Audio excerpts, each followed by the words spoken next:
Two.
It's time to return to the source, to the beginning. It's time to return to jungle. Hey, can't run away from yourself. Hey, can't run away from yourself. No, no, no, no.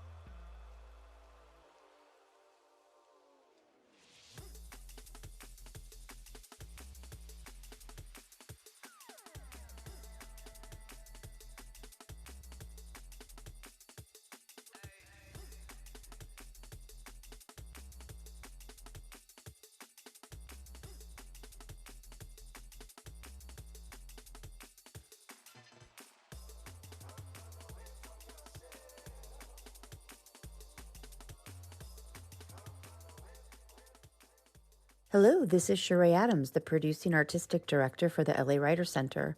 Welcome to a live reading of Villains by Marquise Ewing, directed by Susan Dalian, and co-produced by HowlRound TV. Today's presentation is part of the Breathe reading series, designed to amplify BIPOC stories and voices. We encourage you to type any questions or comments you may have in the chat. Also, there are adult themes and situations that might be triggering for some. And remember, it is live, so anything can happen. Enjoy the show.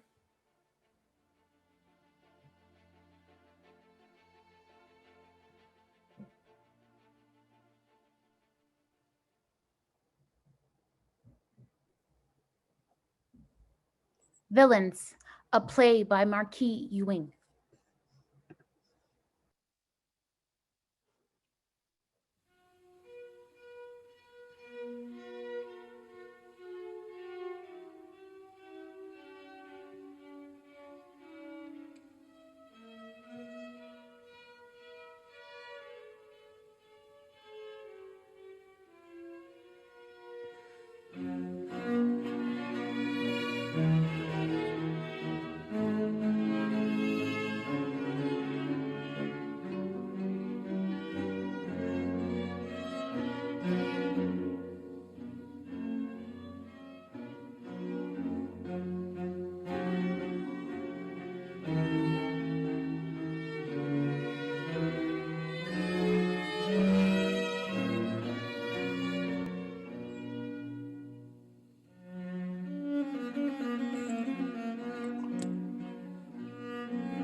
Lights come up, downstage on a single wooden chair that sits on a bare stage in front of the scrim. The narrator enters, pushing a raggedy bike and carrying a violin case. He sits down, penetrating the images, then leans over and opens the violin case, placing it on the ground. It's empty. He digs in his pocket and throws a few crumpled dollar bills in it.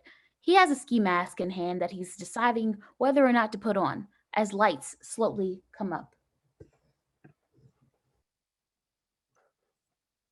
This motherfucker.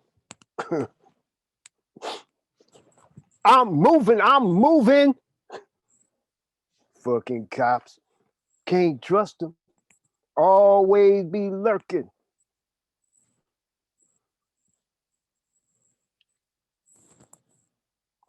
But this motherfucker, he just stone ass like, do you even know any of them personally? You fuck. I mean, are you out there on the streets and shit?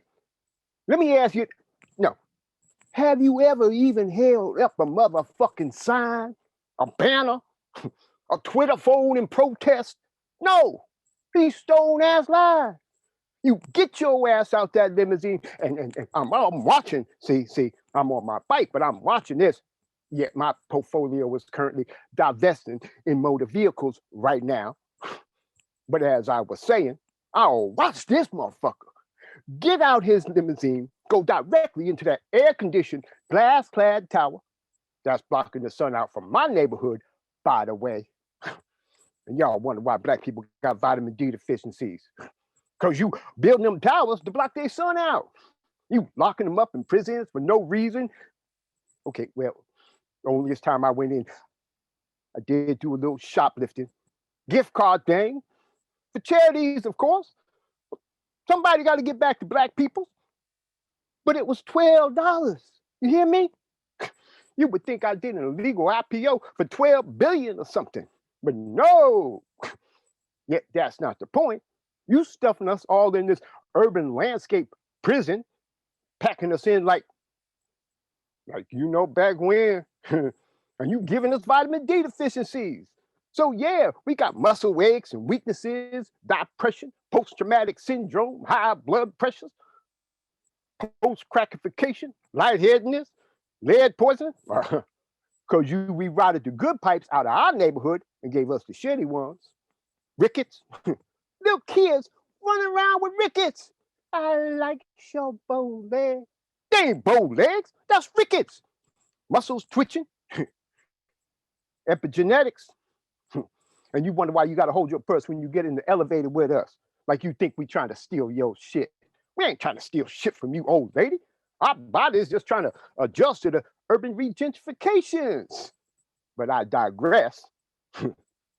This motherfucker get out his limousine, go straight into his glass hair tower, make a beeline directly to his fake ass studio, flip the switch, and says, first thing out his skinny motherfucking lips is, Black Lives Matter is a terrorist organization. Black Lives Matter is a destructive organization. Martin Luther King wouldn't. How the fuck would you know, bitch? You march? No. So again, do you know any of them personally? No. Instead, I know who you do know. Lawyers, lots of them, because you continuously racking up a shitload of sexual harassment and extortion charges, domestic violence, paying out millions so you won't get your ass in the same prison with one of us motherfuckers. I mean, you know what my community could do with $13 million? We won't build prisons. 13 million. 13. Ain't that a bitch? Like 13th Amendment and shit. Free my ass. Constitutionalist. As long as it was before the 13th Amendment, speak truth to power. But I digress. Oh yeah, I'll show you violence, motherfucker. Yeah, I'm moving. Fucking cops. Can't trust them. Always lurking. Watch your back, black. Lights go out as he grabs his violin case, leaves the chair, and pushes the bike off stage. Where are you going with this? In the dark, kidnapped white guy is shoved down into the chair. His hands are tied behind him and he is bleeding. A single bulb on a cord dangles above him, old interrogation style. Lights come up on gangster number 1 holding a gun. Gangster number 2 stands on the other side of the stage, fiddling with an old boombox. They give us guns and drugs, then wonder why you fuck with thugs. They wanna count the slugs, then come around here and fuck with us. Just say something to my black ass that you haven't said before. Don't leave me hanging. Tell me. I didn't do anything. I didn't do anything. See, that's the point, my man. You got to do something. That's why we got you inconvenienced. What'd you do with the product? Fuck. Nah, you said that. See, you know, I'm gonna be like a bad. What's that called? Nightmare.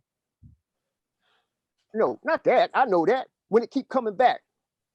Reoccurring? That's it. When it keep happening over and over.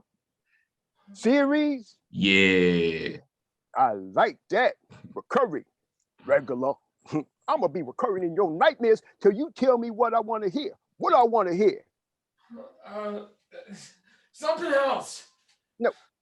Nah, man, that's not the word. Recurring. That's not the word. I like it, but What's the word then? I don't know. That's why I asked. Damn it. How you doing? A little nervous, but I'm good. Yeah. So I saw you. Yeah, man, do me a favor and turn that shit down. Why? Cause, It sets the mood. man, just turn that shit down. And I don't think he liked the music either, so. Imagine that. Okay. I'm telling you, it definitely helps. So all is good? All's good. No fuzzy, questioning things, you know, but I'm back. Gangster number 1 stuffs the gun in his pants as KWG looks around to see what's up. Is anybody talking to you? Huh? Yeah, you're back. So should we just kill him? Maybe. Because it doesn't like getting anywhere. True that. But if we kill him, what do we have? Good looking out. Then where are we at with this guy? We got to get some information out of him. We don't know anything yet. Right. But if he doesn't know anything. He does. He's just not taking it seriously because, I mean, it is an interrogation, right? Right. Then come down hard on him. Smack him around some more if you have to, like we mean it. That'll work. Show him who the man is. No doubt. You'll break if I have it my way. All right. This is your call. I'm not telling you how to do it. However, you need to get it done. Yeah, that's how I feel. And we don't have a lot of time here. Right. So we in this? No turning back? Down for the cause. Okay, let's do it. Now, where was I? Oh, yeah.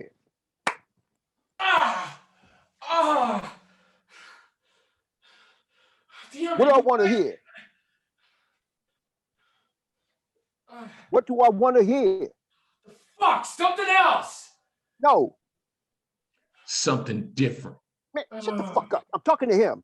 I'm just Nothing. I'm talking to him. Not for long if you keep this up, but right now, I'm talking to him. So now, what do I want to hear? Something different. There you go. Now talk to me, brother. I All right, hold up. the gutter. Right, I know. We trying to get some information here about see we're in the gutter. Know what I mean? no, You don't know what I mean. No, Oh, he don't know what I mean, bro. Man, you know when you're driving down the road and one of your wheels gets caught in a rut in a gutter and you can't get out. But you're trying, right? But the shit's out of your control. Life is suddenly out of your control. Your world's just images flashing, cops is coming. So this shit must be out of your control. Hint though, the world was never in your control, yo. Damn, you woke. I trained for torture and even I can't take this shit. But now, if you in a gutter, I'm not gonna ride with you. We gonna let you the fuck off right here. Yep. Right the fuck here. Your free and privileged Uber ride ends. You hear me? You hear the man. Yeah, I hear. Now, are we in a gutter? No, I'm. Then elucidate me, bruh. What the hell? That's not even a word. What the fuck you know? Mother, Gangster number one goes and grabs the beer bottle and breaks it. It actually isn't, but shut the fuck up and look, you want to do this? nah, bro. You go ahead. Do you want to do this? No. Then quit breaking my concentration. All right, man. You done? Yeah. You done? Yeah. Suddenly, kidnapped white guy, now Jeff, gets up as if nothing was even trying to hold him down and starts to proceed to take off the ropes. The other two, gangster number one, now Omar, and gangster number two, now Gerald, are completely astonished as they watch. Guys, I don't believe this will work. Oh, kiss my black. And why is that? Yeah, why? The disposition that it has me in. Well, you have not at all been compromised. What from where you stand? Hey. Yeah. From what you view? Yeah. Hold on. So may I ask what's up? To square with this and bring us up to speed, if I can comment as the abductee. Yet this may be too technical or not, we'll see. You can't just use a slip knot here and then think it won't reveal its subterfuge. That's not to say that it's absurd, but hey, intentional or not, I am now unbound. And that's not just a comment on the fact. You know this is suspended disbelief. Yeah, of course I do. It's not reality. It's film. It's smoke and mirrors. Understood. I just don't think it's going to fly. To say? Just that. Okay. So may I ask you why? It's just, not that it's set in stone, but it doesn't seem that plausible. So there. Such protestations make you weak, my man. You say? No weaker than some bad ideas. Ideas plucked from the well springs of our sweat and much concerted efforts by us all. It's not some exercise inanity. It's quite worth all the work that we can give if discipline can keep us in the game. Of course, it takes some time to manifest, but imminent is our success. Right on. A finely tuned machine. Arguably. But executed well, if I don't say. The confluence of all our minds is dope. The more we rehearse, the more reward. Look, let's not beat the air so much in vain. I am convinced we all want this to work. We're on the precipice of something good here. If we stick with what we're doing, we win. In several iterations now, of course, and not just rearranging deck chairs here, because this will float, all right? Artisanal. All right, then next, the music overpowers the scene. See? Done, encountering. So then what else? Plus, Ty better not. In real life? And here I only vow to speak for mine. I think my character would have more lines. The actors freeze in their positions on stage. The lights come up behind the scrim upstage to the underbelly, an old classroom with a woman speaking at a chalkboard. This is Lizaveta Ivanovna. She is a guru of Stanislavski.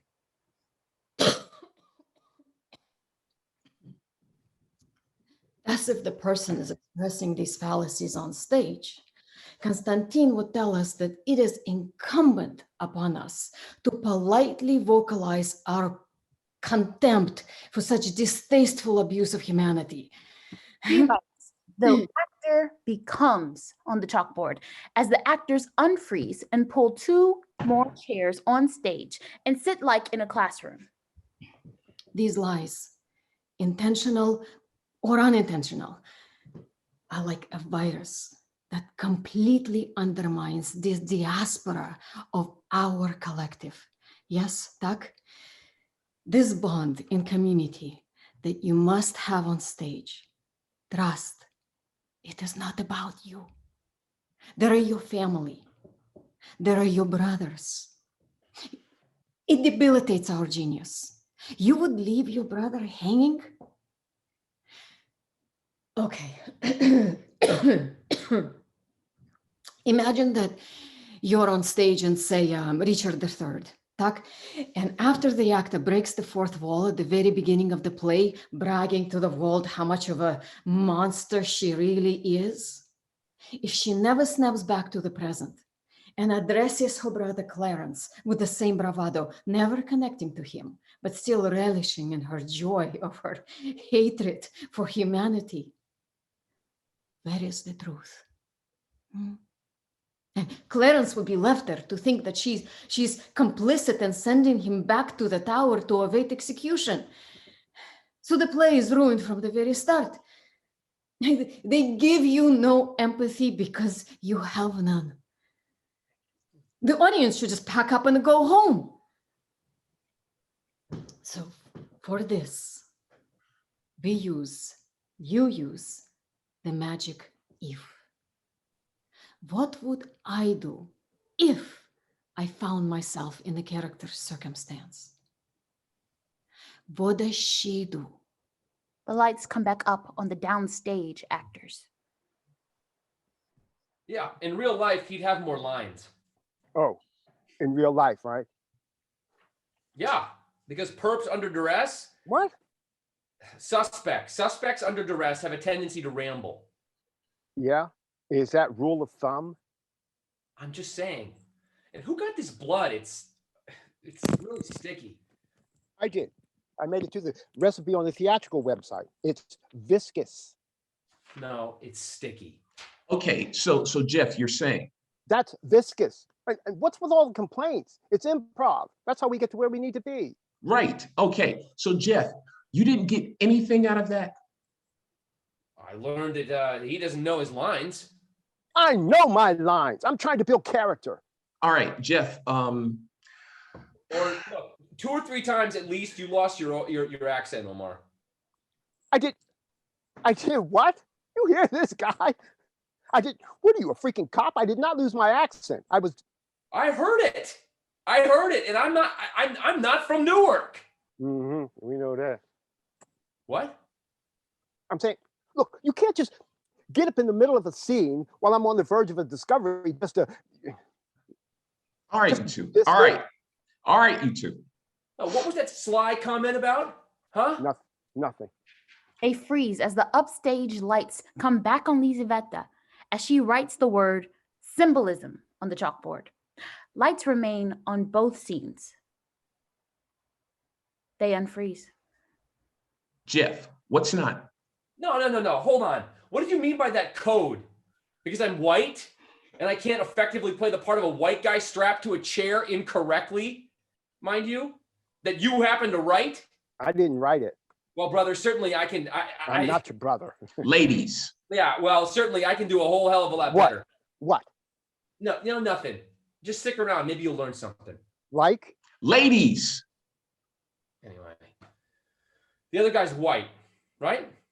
That's what it says. Enough. Shit. If you two have all these ambivalent prejudices that keep seriously affecting the work and can't, or rather just aren't mature enough to engage in serious dialogue about some very serious stuff happening in the world, then, I mean, look around you. Look at this world. Need I remind you why we're here? Hell, you know what? Maybe neither one of you are really that interested in it already. So let's just drop the project. We'll cancel the space and that's it. Oh, just like that. Yeah. If you can't engage like adults, have real dialogue, then I'm sure someone else can or will. What's that mean? I thought this was ours. Neither one of you seem to be able to find a way past your differences. So just use it in the scene. How about that? Here's a professional actor tip. Use it in the freaking scene. This whole thing is focused on race, and you guys literally can't get past race, or just forget it.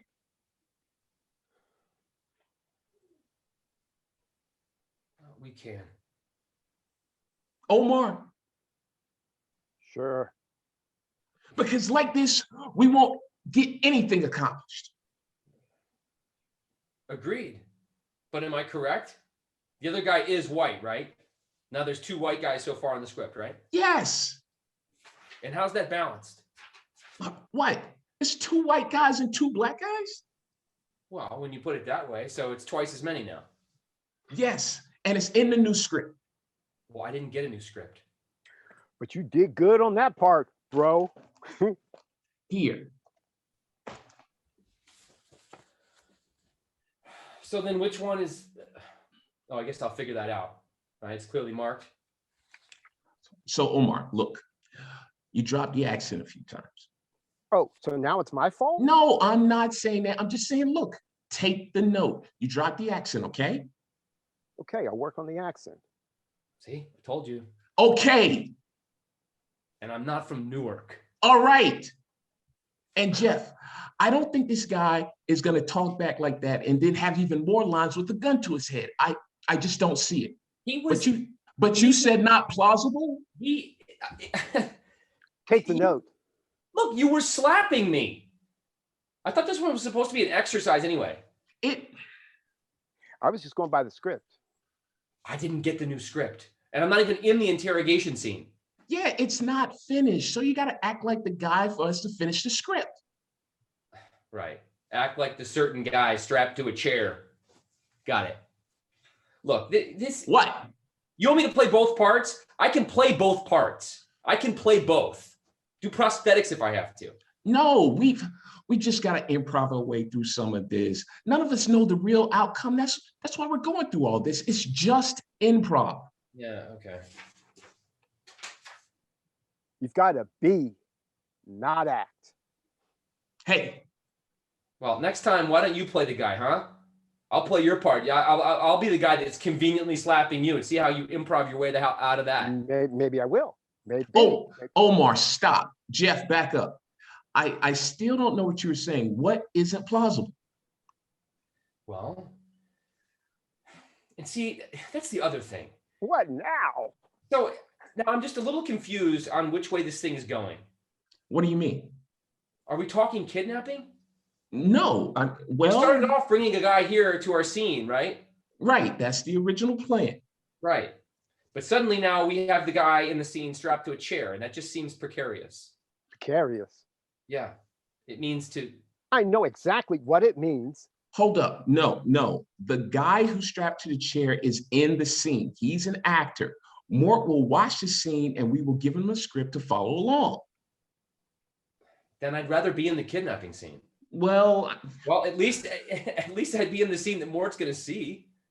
So Mort's not in the chair. no. Damn.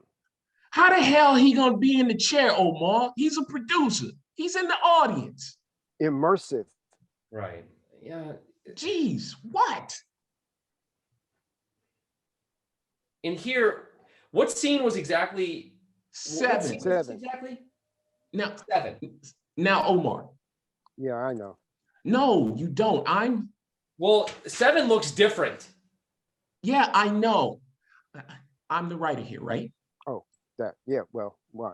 I'm just checking because some of those lines were, I was just trying to help improv. yeah. And that's what I'm saying. Some of this is working. Guys, some of this is working nice. So we just need to write them down. Oh, yeah. Oh, yeah. Oh, yeah. I'm the project producer. Right. Oh, yeah. Yeah. Yeah. And I'm the associate producer, whatever the hell that is. So you the man. Right.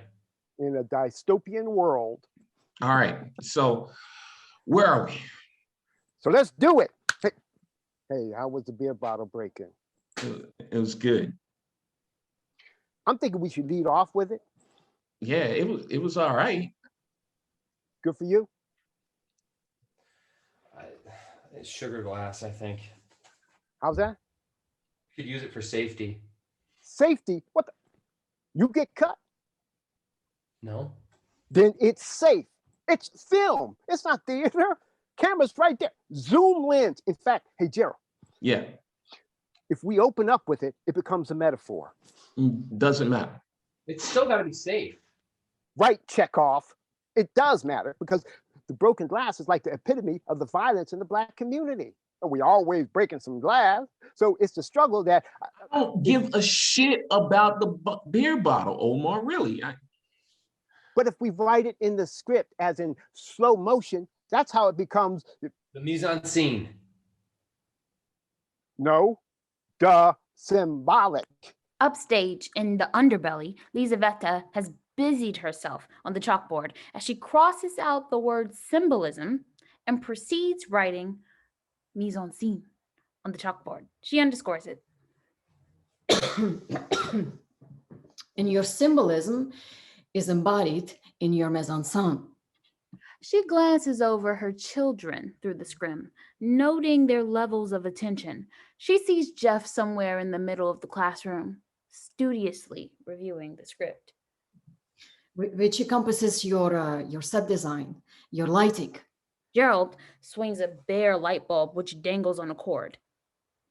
The physical space, composition, where and even how something is placed in the scene, tak? Props, etc. Jeff goes to the chair, arranges it, and ties a knot on the rope. The complete Sorry, sorry. Omar picks up a backpack and goes upstage to the underbelly, disrupting the classroom, walking straight through. You're very much pardoned, sir. The environment, Gerald goes over to the boombox and fingers some buttons like a DJ. your costumes, and of course, your shoes. The soles of Omar's boots pounding the stage floor as they head back towards the downstage scene. How are you in contact with the stage and Mother Earth is all the mise en scène, tak? All the actors go back to their places. Could be that. Duh. Okay, so you have that round. So let's just wait. By the way, I gotta know now exactly why is my character illiterate? he's not illiterate. He's just a thug, and it's funny. It's What elucidate? it's funny. It's what they want to see out here. Oh, like ha ha funny. Yeah, sort of. All right, if you say so. Let's just go ahead and So, Yeah, okay, so I'm looking at the script, right? And I hear you saying that there are these changes, but but what? kidnapped white guy? yeah. What the hell is that? I don't want to be kidnapped white guy. Okay, the other guy we're playing. No, not that. What's that? It's bothering me. Can we just name the characters? Man, It's just a concept, Jeff. Can we just give them names? I want to play the guy, but I just Like, like anything, something instead of gangster number 1, gangster number 2, and KWG, kidnapped white guy or whatever. Just give them names. but why? I mean, at this point, Well, you just yeah, why? Now. they should have names so that there's some inference of depth of character. So they're complete human beings with with flaws, not just thugs, hoodlums, or victims. Isn't that the idea? all right. So, what would you like your name to be? I haven't thought about it. So that is that, Anton. Well, think about it. All right. So let's do this one more again. No, I don't know, guys. I'm just tired now, and I got to go be busting tables at 6 a.m. So if you don't mind, can we just pick this up tomorrow? I'm too much in my head right now. I got to sleep. Now, give me a chance to look at the script. Well, I'd like to get this to a better place, but yeah, sure. So that's it. What's it? So you're going to just walk out without us finishing this and no further input, even when we're there, almost there. AP. Look, guy, I'm sorry, I'm beat. I think I need a break anyway. We've been at this since what? Since 10? And what time is it? It's 2. Shit, I'm out. Yeah. Catch you later, man. All right.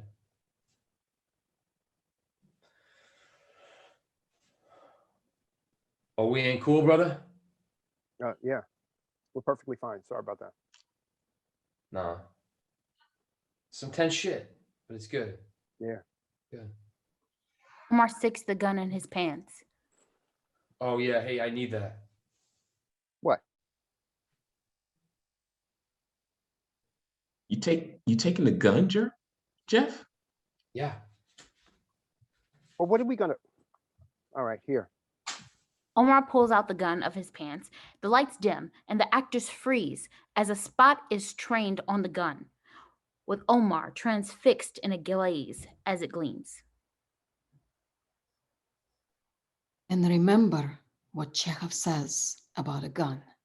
Lights dim on her and lights back up downstage on actors as they unfreeze. Omar gives Jeff the gun, and Jeff rapidly and efficiently goes through a status check on the gun. He racks the slide, ejects, checks, and reinserts the magazine as Omar stares. Where'd you get that? The gun? No, you prick. Yeah, the gun. I had it. It feels real. Well, it's not real. But yeah, it's got good weight to it. Yeah, it feels heavy. They shoot bullets? No. Shoot blanks? Nope. No blanks, just a replica. There's no firing pin. Replica or what? It's Russian? Russian, huh? Yep. Yeah, I know Russian. All right, look, man, I'm out. Peace. Hey guys, just one more thing. A large part of this scenario was assuming that by the time we finish all this improv and whatnot, that by some miracle, this guy will like the script more. And I mean, I get it, but what if Mort likes the script just as it was, without all these continuing to change things, except for the names, of course? Because so far, I like the other draft better. And now I just think we're getting lost in rewrites. Later. Shit. Okay, genius. What if the guy likes the script as it was a week ago? Well, it's not ready, Omar. We do keep moving backwards. No, we don't. Look, whether he likes the script or not is superfluous. I mean, yeah, that's the point, but as a finished product. But if we just picture some half-ass idea, they'll just steal it. That's what they do. This is Hollywood, not New York. That's part of the game out here. Maybe. Anyway, I got other worries. Like, Speaking of, I might have to go back. what? Yeah. New York? You can't. My mom's called. My father, he's not doing too well. Shit. You talk to him? Well, that doesn't really matter, does it? He's my father. No, I just mean, did you talk to him? No. So how? What? Is he like sick again or something? Wish that was all. Sorry to hear that. So what's wrong? What, like terminal now? They don't know. Maybe. That was quick. It always is. Damn. Sorry, man. Yeah. I didn't know.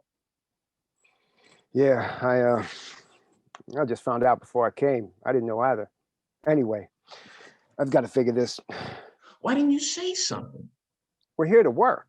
Yeah, well, Omar, you can't just, with all due respect, you've got to stick around. How else are we gonna finish this? I'll see how he's doing after she calls tomorrow. We're not talking a lot of time here. I know. Not for this. I mean, a week tops. Right. Well, So what? You all right? man, I mean, you can do this.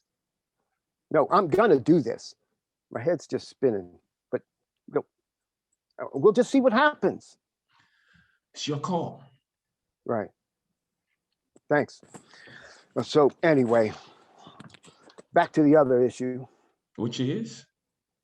Well, see, I kind of feel what he's saying about, Who? Jeff. I feel what he's saying about the thing not working part, but for other reasons. Names, yeah, but And what are they? I don't think this thing is necessarily working out as a group plan. That's all. And what's your reason? I feel.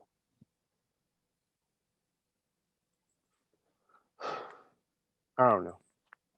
Look, we've got some work to do, no doubt. I think we can iron it all out in the script. Writing is rewriting. Besides, I thought somebody was concerned about certain people's images. I am. Then we've got like a few days to address it. How much? It takes what it takes, Omar. Okay, but as it stands. No, as a work in progress. Okay, no. Then, yeah. Actually, I do have more concerns first then. And what's that? One, so you don't think we would be better served if he sees us doing a more positive scene? Some other scene? I mean, my guy's illiterate here. No, I don't. Again, he's not illiterate. We need a hook. Your guy's the hook. It's high concept. The hook. Yeah, the hook. Your guy's a star with issues, easy to see. You said you wanted to play him. I do. Well, he's the hook. These guys like phrase words. Get used to them. Sight gag, set piece, high concept, hook. Anyway, we don't have a long time to entertain this guy realistically. How long you think Mort is gonna sit there, Omar? I don't know. Well, we need to hit him over the head, so to speak, and in a high concept way of thinking. It's easy for him to get black guy bad, white guy victim. And it's a good, gritty scene. So you're putting lipstick on the pig. No, No, and I'm the pig. no, you're the hook. I'm giving you what they want to hear. Oh, so you're hooking the pig up with lipstick and then you're trying to We, get we will not get in the room. Not without one of them on our side. They will not listen to our nuanced messages, period. But we'll look at a polish. Nonetheless, I'm setting a week for a deadline. a week. A week. I don't think, and then if I go back, What? A few days? Tonight? You want me not to set goals because something came up? no, it's my father. And I'm sorry to hear about your father, Omar. I realized something came up, but I'm saying a week. Written, polished, off book, everything. Period, Omar. Can you hang? That might be probable on one hand. But I'm saying, see, the other thing is, then I don't think it's necessarily the script that's presenting us with the largest problem first. So, first again, what do you think it is? Well, I think it's your boy, but that's just me speaking. Jeff? Shh. Hold up. Gerald goes to the door, looks around, then he returns. What do you mean? You think he's holding out? I don't know, but I sensed something. Something's not, forget it. Probably nothing. Nah, don't start that. I'm not starting anything. I'm just, What? I don't trust him And why not? specifically because, well, very specifically because he's melanin intolerant. Because he's white? Well, I knew you were gonna say that. I just knew it. well, because he's white then. There, I said it. And I think it has merit. Omar, you gotta chill it with this racist stuff. Racist? Yeah. I'm not being, me? Oh, right, right. Vilify me so then you can come back with your look to the world today. Can't we all get along? Kumbaya speech. I'm just trying to write this, make money, and keep this project together, and apparently work with two 12-year-olds. Brother? What? His microaggressions. Brother? That's racist. Oh, that, Jeff, he's been saying that since NYU. And I should excuse it? I should just lay down and accept his stereotypical narrative of how we should be addressed? No, but this isn't New York. There's a whole different ball game out here on how you need to approach the dialogue on race. He's from Staten Island. Well, And because we're here and he's white, I need to shut up and go in the corner? here we go again. I need to shuffle my feet a little better, son, and dance a little better. How's I moving now, boss? Okay, so stop. Then what's the merit? In this country, the majority of the people still in positions of power are white. So you're telling me, Not for long. Shaking her over here, boss. stop. Well, But yes, I'm not going to trust him. And while I'm shaking it, I'm planning. So, okay, I don't trust half the country then. I don't always trust people in power. It's institutionalized. Hell, I don't trust a whole lot of people, black or how'd they get in power, huh? Work? Some agreed, blind nepotism, good old boys, golf courses, on the necks of others. But I mean, did you see that? What? Well, if you didn't see it, What, man? I don't know what you're talking about.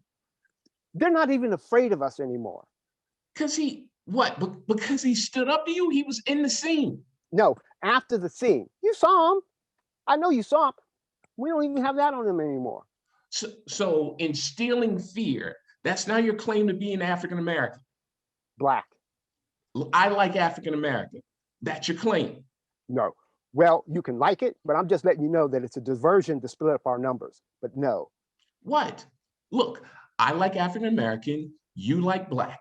We can split up on the issue. What are you saying, Omar? Nothing. Dog whistles. All right. I think we're tired. Why are you white-splaining him? What?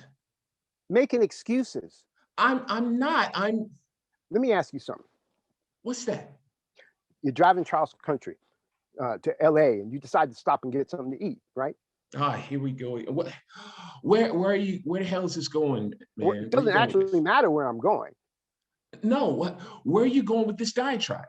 Same train, same time, different day. Omar, I'm tired. So if you I'm hungry and tired. Bear with my logic here. I've been thinking about this. You're driving cross country, right? Mm-hmm. You decide to stop and get something to eat at McDonald's or whatever. You go through the drive-through window because you're not in that social mood. You order your meal. He says, $11.80 or something. Tells you to pull up to the window. Is there a point to this here? Hold on. You pull up to the window and the guy stops what he's doing, stops his condiment rations and looks at you with that surprised look, and not Riley or anything, but then he says, "Hey, bro, that'll be $11.80. In return, do you say, "Hey, Whitey"? That would seem out of place, right? I mean, that would seem racist. Or do you say, "Hey, bitch"? That would seem hostile, right?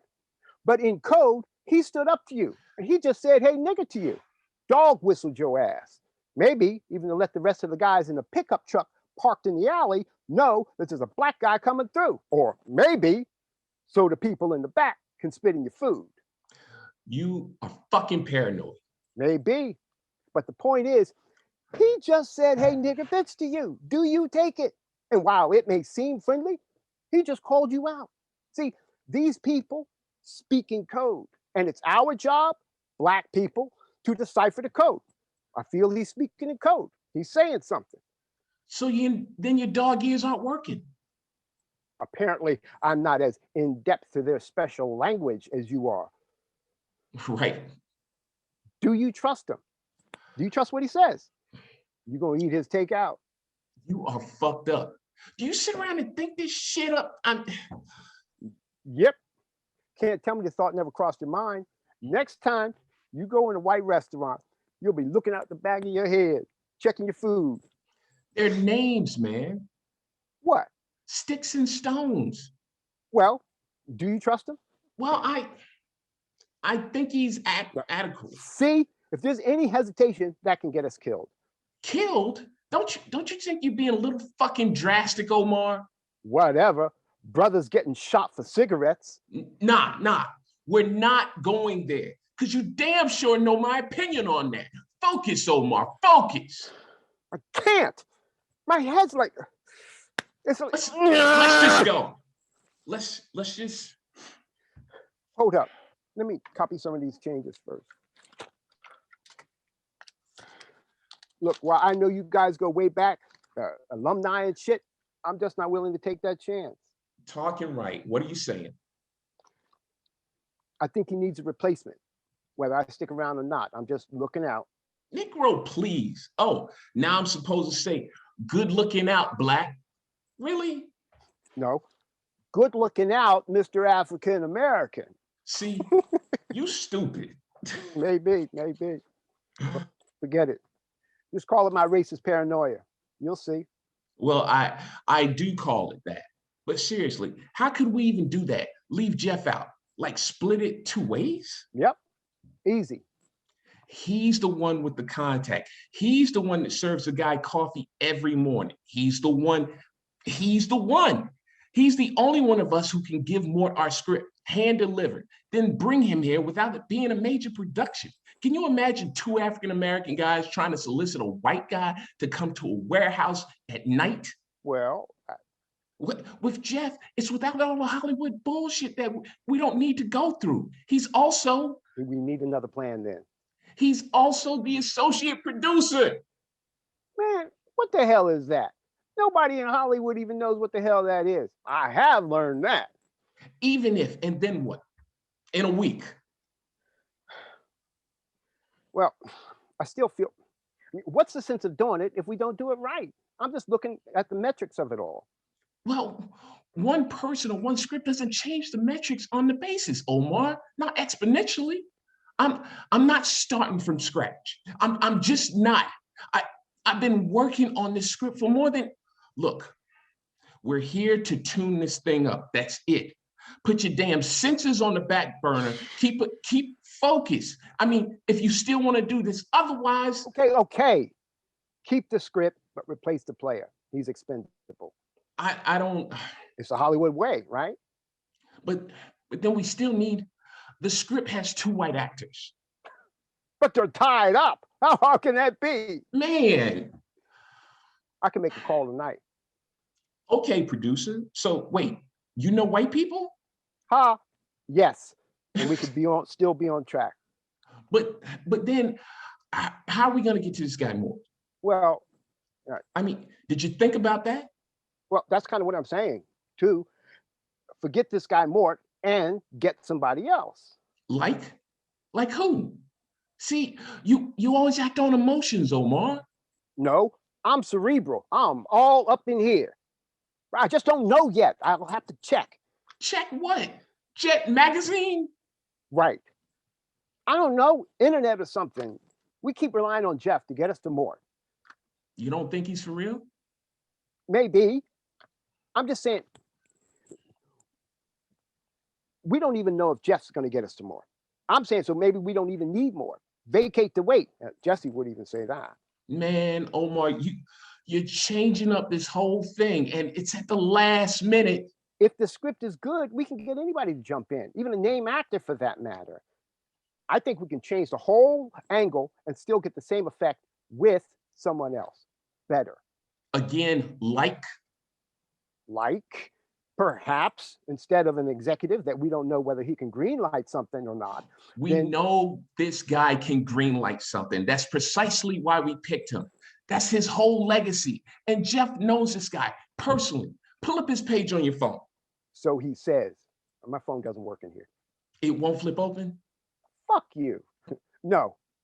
But legacy or not, we're resting a lot on him. And Jeff's hearsay that he knows him. This town is run by committee. And what we really needed, well, what we need first is even representation. But that's another story. I've got representation. Jeff has representation. You, on the other hand. Yeah, but see, you're talking mid-level to mid-level and small. I'm talking big time. Agencies are producing now. So if you aren't represented by one of the majors, you have nothing. Okay. We got nothing. So you're saying what? I'm worn out? What are you saying, Omar? Please tell me you're saying something. I'm saying get the brass ring. Well, an agent isn't exactly the brass ring. Then get somebody that is. That can what? That's my point. I mean, yes, we've got one time to do this. One time. That's it. It's make it or, you know, I can't even believe I'm having this conversation with you. At this point, Omar, what you need to be concerned with, what you need to be worried about is the same thing everybody else is worried about. Which is? That's how to make money in this town. They're not concerned about you. They don't give a shit about your issues. They're not concerned about the plight and the destruction of the Black man in some demonic plot to take over the world. Like some comic book. They're concerned about money. And you're concerned about dystopian characters in comic books and that sense shit. Oh, you're saying it doesn't exist? Maybe one person in some little hole that doesn't have power is concerned about it.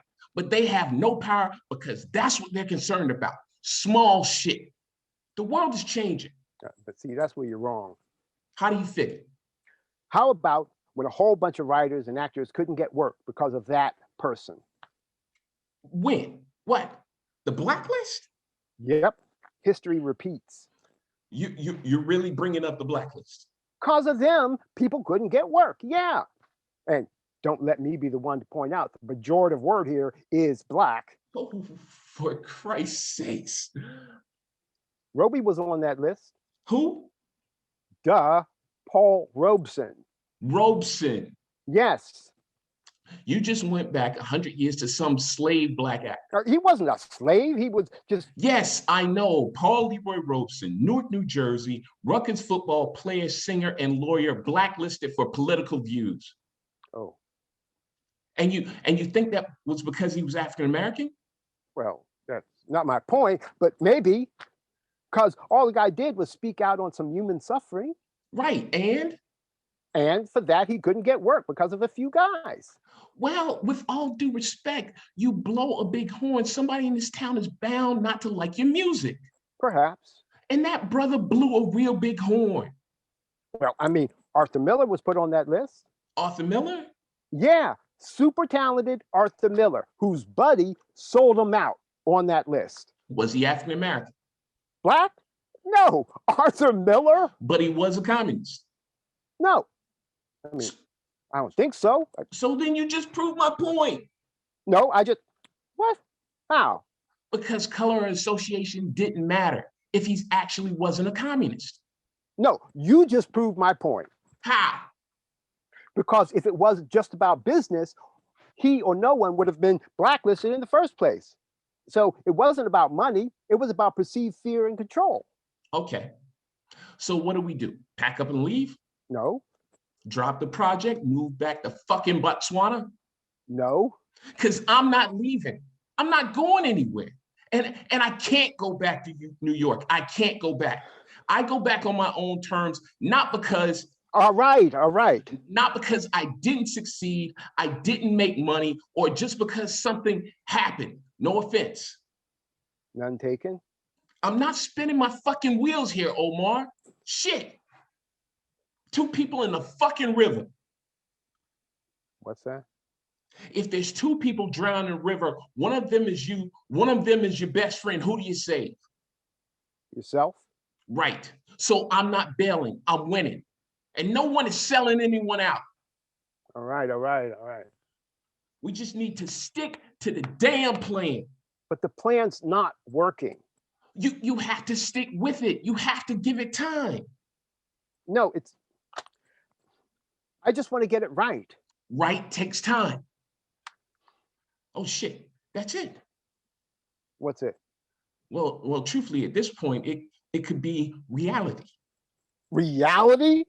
That is if and above what we're already doing. Reality. I know that word didn't just come out your mouth. In fact, I'm going to the bathroom to get some soap because how much was your education, man? Are you crazy? I'm not doing, there is no way at this point I'm sinking down to some. I'm just saying, what if instead of waiting for them to greenlight something, maybe we show them? What? How about, you listening? Because you seem to have that tendency to glaze over, smell your senses and do your own thing. Just talk. Okay, we show them our process, web series or no. Our discussions and where we're taking this and then the improv through the script, just like we're doing. No. Most of it's already done, but all we need to do is document it on camera. Like a documentary.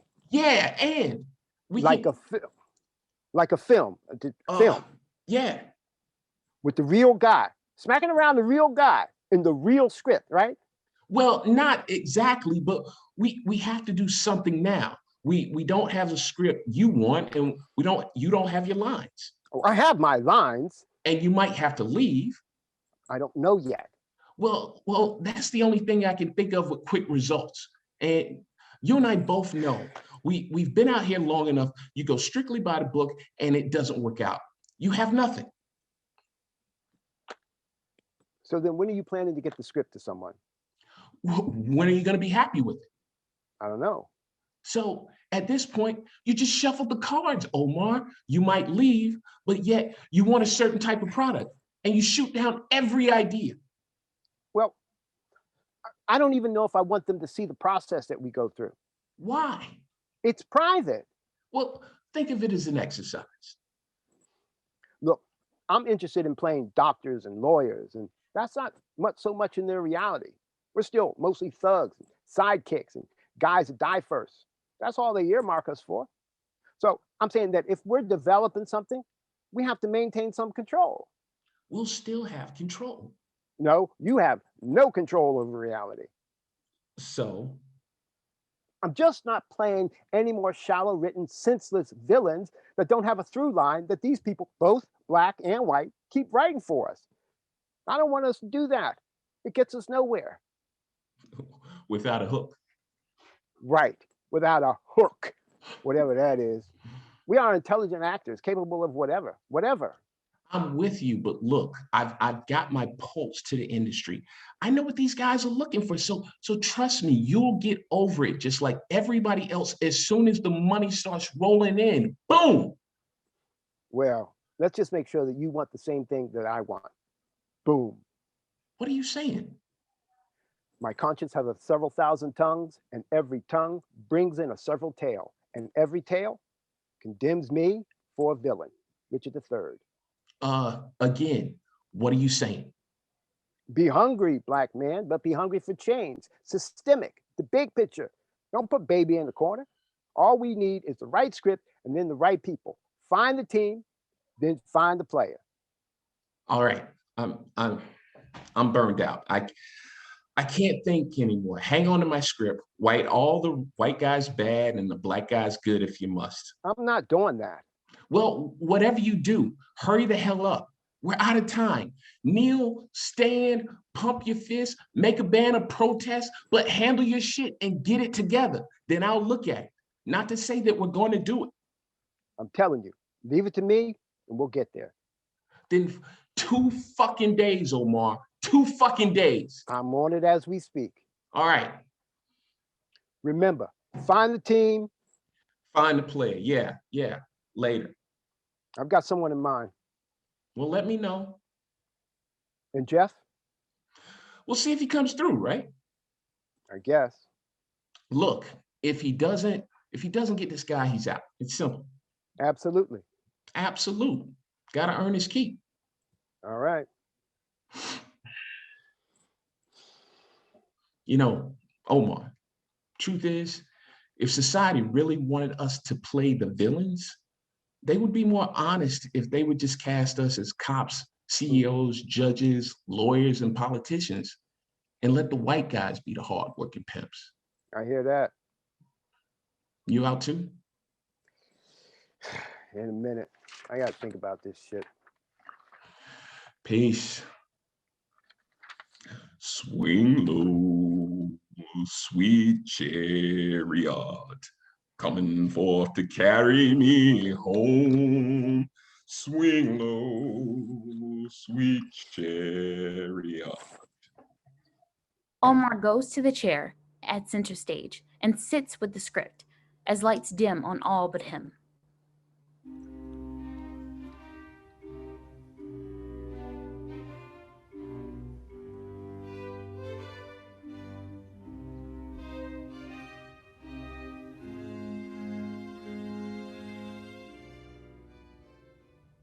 The video starts to play again on the screen, and the black and white 8mm footage of the little 3-year-old boy from our beginning repeats, shooting his gun at the TV, then drops it and goes out of the room. But this time, we follow him. He runs down a hallway and cautiously pushes open a door. He goes straight to a nightstand, opens the top drawer, and sees a gun. He goes to pick it up, but it's heavy, and he drops it back. He looks around, then struggles to pick it up again. He does so, then turns around with a huge smile. The images spill onto Omar as he sits there numb. Then the lights change. So he already in for like 18 years on petty theft charges, escalated up to aggravated assault by this white prosecutor on this white girl that he'd been tangling with off and on for a few months, who, mind you, didn't even press no charges when the judge says possession is 9/10 of the law. We all know that. That ain't new. But then get this. He says, the theory of recidivism. And I'm like, what? I mean, we all know what recidivism is because it's thrown around like used crack files, but we don't reuse it. You want a motherfucker to not repeat a crime, you say, hey, motherfucker, don't do that shit again. Get yourself a job if you could. Get yourself an education if you could. Not, hey, Mr. Jenkins, you're a recidivist. Yeah, I've been in like 3 times. Then don't do that shit again. But I digress. So after like 18 years, he trying to walk home, but he don't know where the fuck he at. I mean, he ain't stupid, because while in lockdown, he was reading some Dostoevsky or some shit up in there. But he get out and everything changed. Buses look different, cars look different, streets is different, MLK boulevards all around. They plowed right over Robert E. Lee Avenue and made an MLK Boulevard. What? Houses is different. And get this, where the projects was, there's this park, nice ass park. White people walking around it with their dogs, man. Little itty bitty dogs. Even got leash-free areas. And people talking into their hands and headphones. They were gentrifists. That's what they is. So he stops and stares all Google-eyed because he can't believe this shit. He walking all up in the grass and running into trees and shit, head up in the sky. So we finally get enough for this regentrification and black people displacement with his head spinning and say, I gotta get home. And he eventually make his way home, and it's still there because they was one of the onlyest black folks allowed to buy a house back in the day. Ken, they knew this Jewish lawyer, and they ain't moving. So he get to the door, and it swing open. We in the hood. Oh, what was the hood? Well, this motherfucker being in prison all that time, he got PTSD. So he drop it down all low, expecting some shit to go down. And he creep in. Well, turns out it's a surprise welcome home party. And they jump out and they yell, surprise! And he go berserk for like 15 minutes, about to get his ass right back in prison. Then he finally see his family. He calms down. His mother, his brothers, his sister, and even that white girl that he was messing with. Turns out they got a kid together. And when he sees them, he smiles and starts to relax and starts to laugh, and everybody laughing till they come all close to him. And then they frown, start sniffing, and say, you want to take a shower, honey? And he smells himself. You know how we do. He definitely smells something, but he don't know he stink. But he knows he smells something. He look back at them and they look around, and there's this white girl gleefully floating toward him like an iceberg surrounded by black oceans. Same white girl that this white policeman, white prosecutor, and white judge and all white jury convict him of his 20 years of petty theft that he did 18 on. And she just smiling wide-eyed and want to be all close and give him a hug and acting like ain't nothing wrong. Nothing. There she is. Half his fucking life in there, and there she is. See, the concept of racism for some white folks is like stepping in dog shit. It always gets stuck somewhere in the corner of your shoe where you can't see it, you can't get it. Because you can't see it, you can't admit to it. And you ain't gonna admit that you stepped in shit and didn't get it off. You ain't gonna admit you stank. You don't need to intellectualize it or explain it or find motive. Simple. Deep down, you know something stinks. And you know it's close to you. Your family know it stinks. And they definitely knew he knew something stank. Probably him. All except that white girl. Cause both of them lovebirds had no idea where that stack of shit was coming from. See, the shit hides in the corner by your heels. You was daydreaming, you stepped in it, and sure enough ain't getting rid of it till you address it.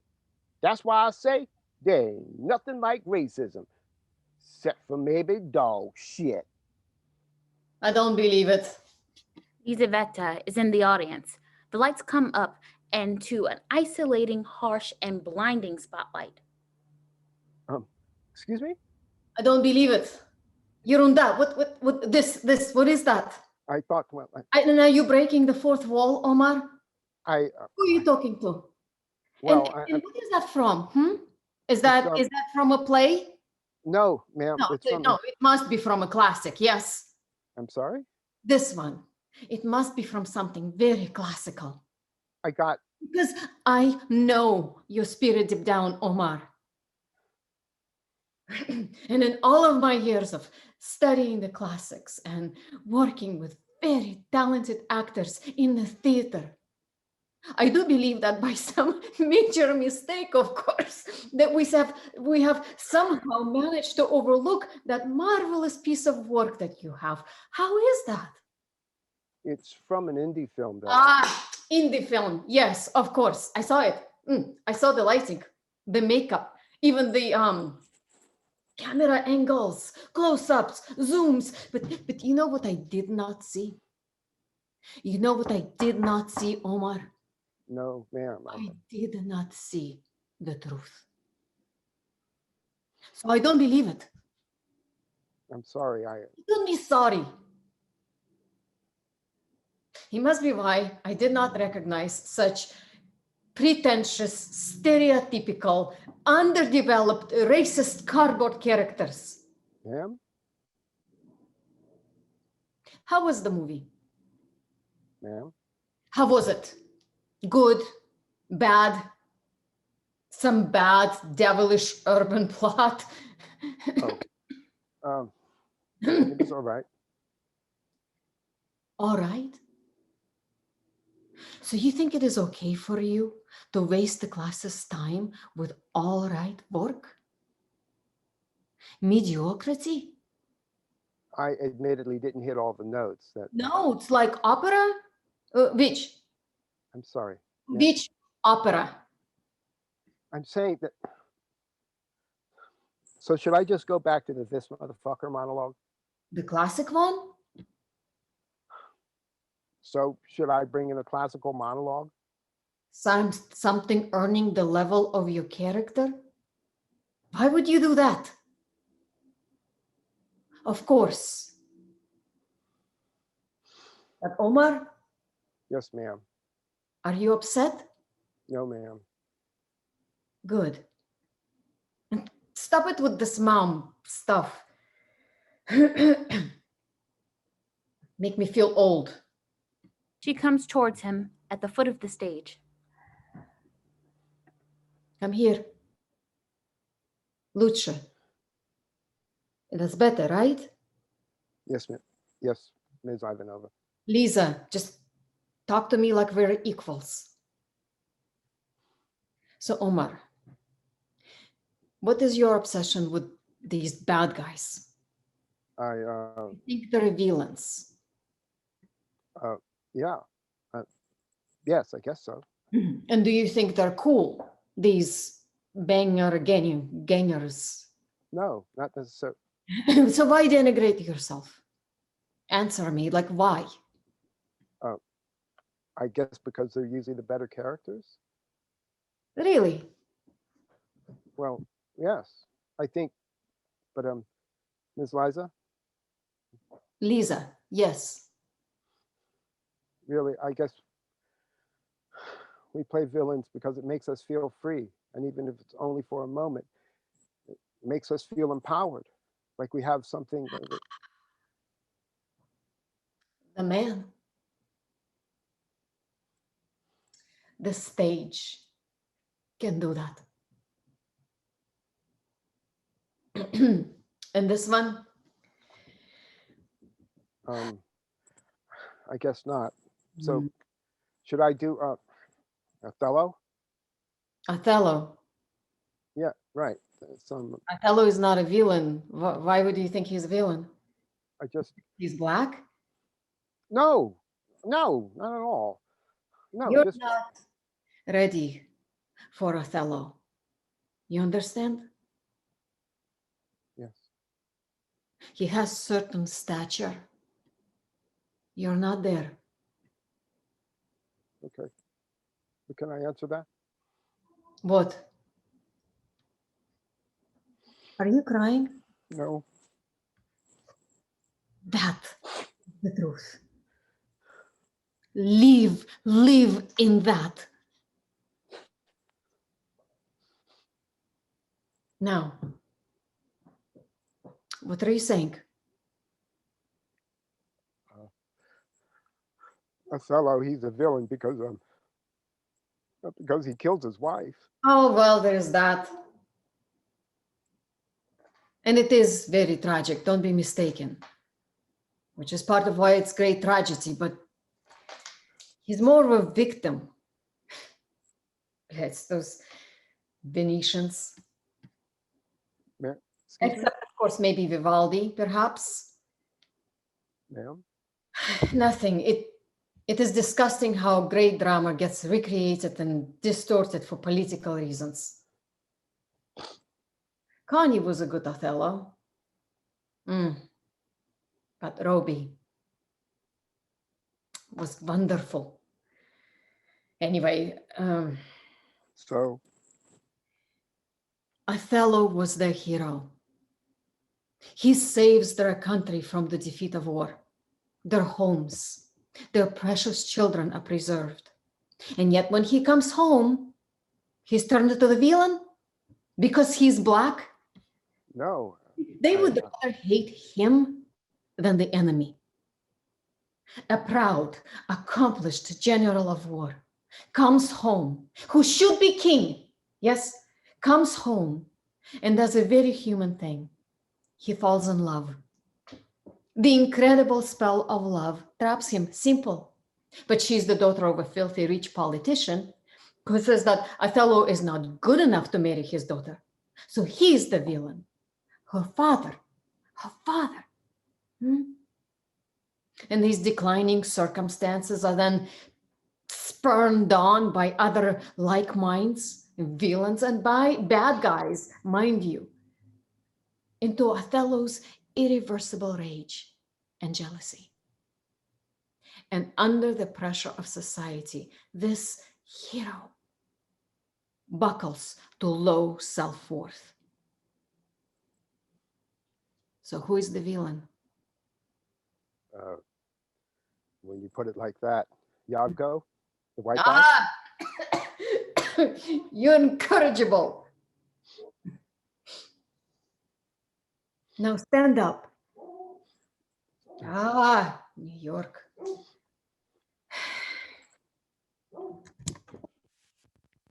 And pull up your pants.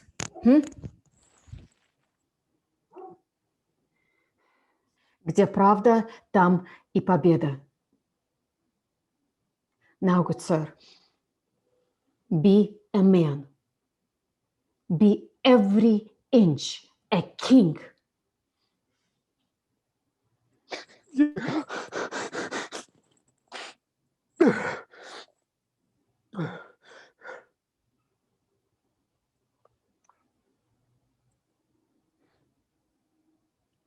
What is this look that we pretend to show the world, but who we are? We are not thugs or thieves or bastard-like. We are but men. Or little boys that somehow want to grow. And this the world, how wrong that it may be, will now perceive us by our very own admissions here, to throw us back, I fear, a century or more. This is not us. But I have thrust myself full halfway in, and to my death I'm now committed here. What would my mother, now my father, think?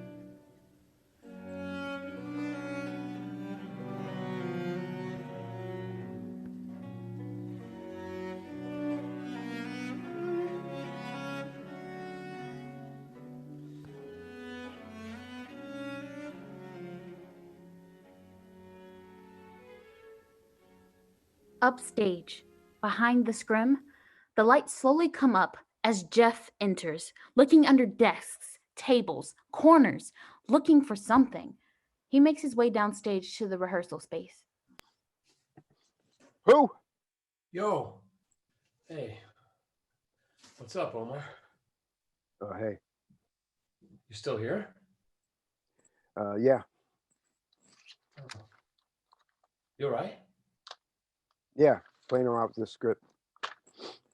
Oh, I thought Gerald was writing it. He is. I'm just writing in some of the improv stuff.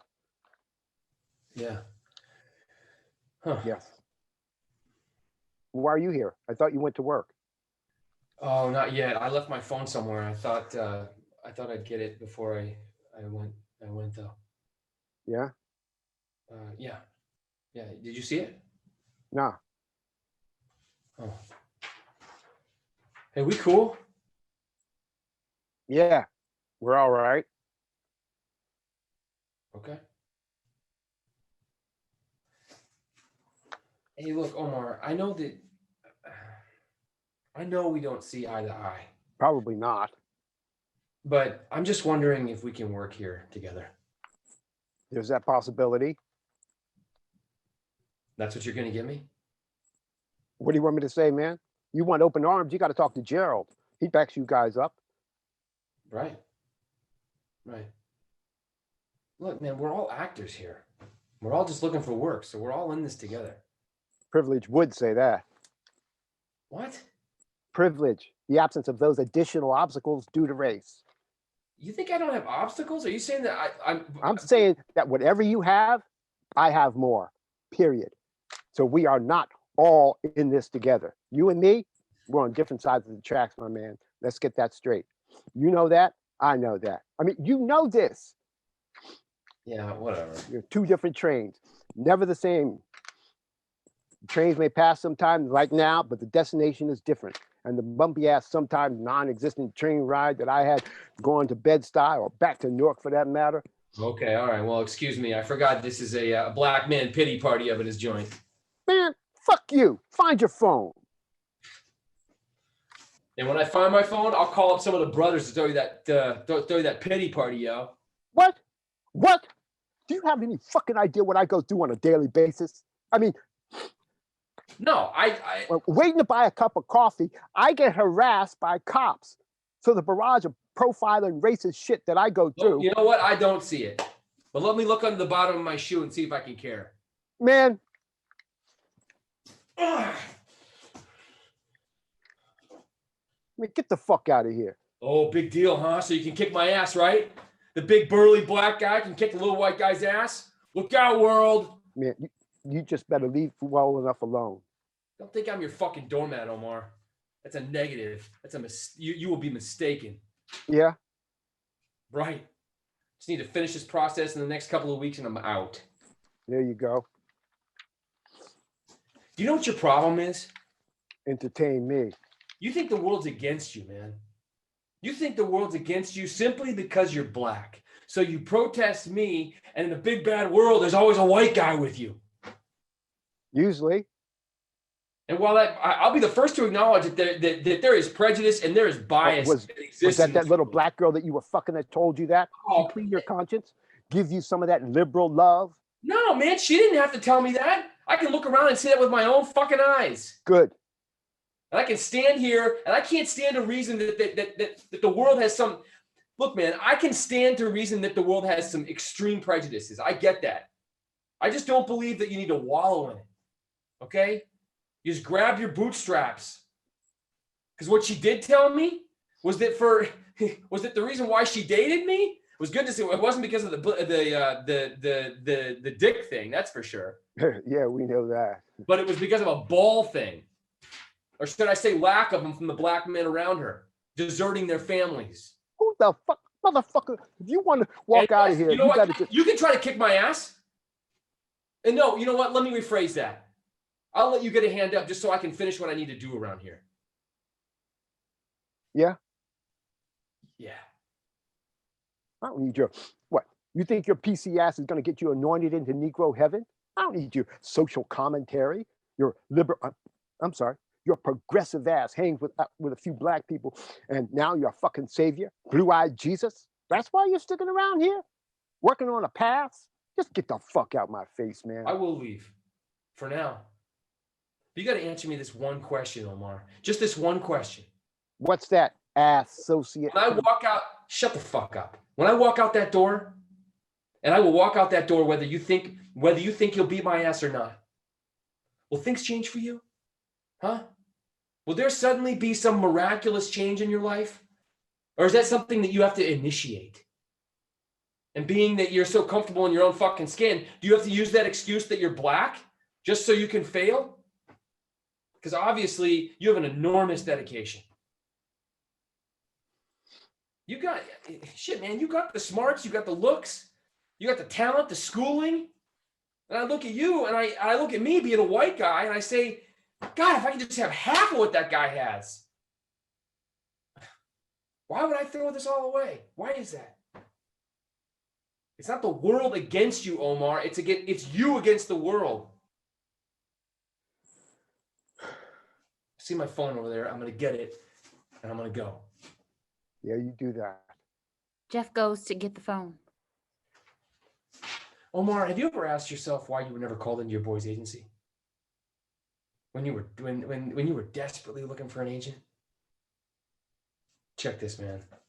It's not just us white folks keeping you down, brother. Good luck. I'll see y'all back here after work. Yo, white boy. I'll take the note. But hey, your observation skills don't make you a fucking revolutionary. Each does what each needs to do, because there is no right way to protest. Yeah. Not from where I'm standing. Huey? No, me.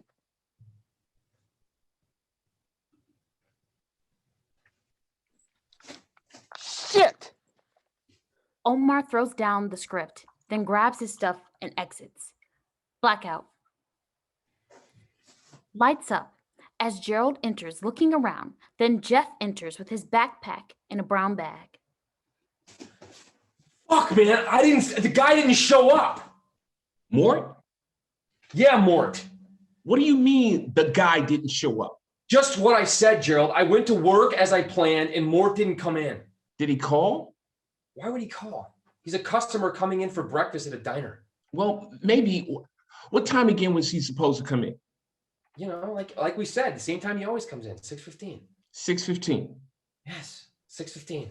And you didn't go to the bathroom or something and miss him? Why would Look, are you accusing me of something here? No, I'm just trying to figure out why this pathological OCD customer who comes in every other day at 6 would.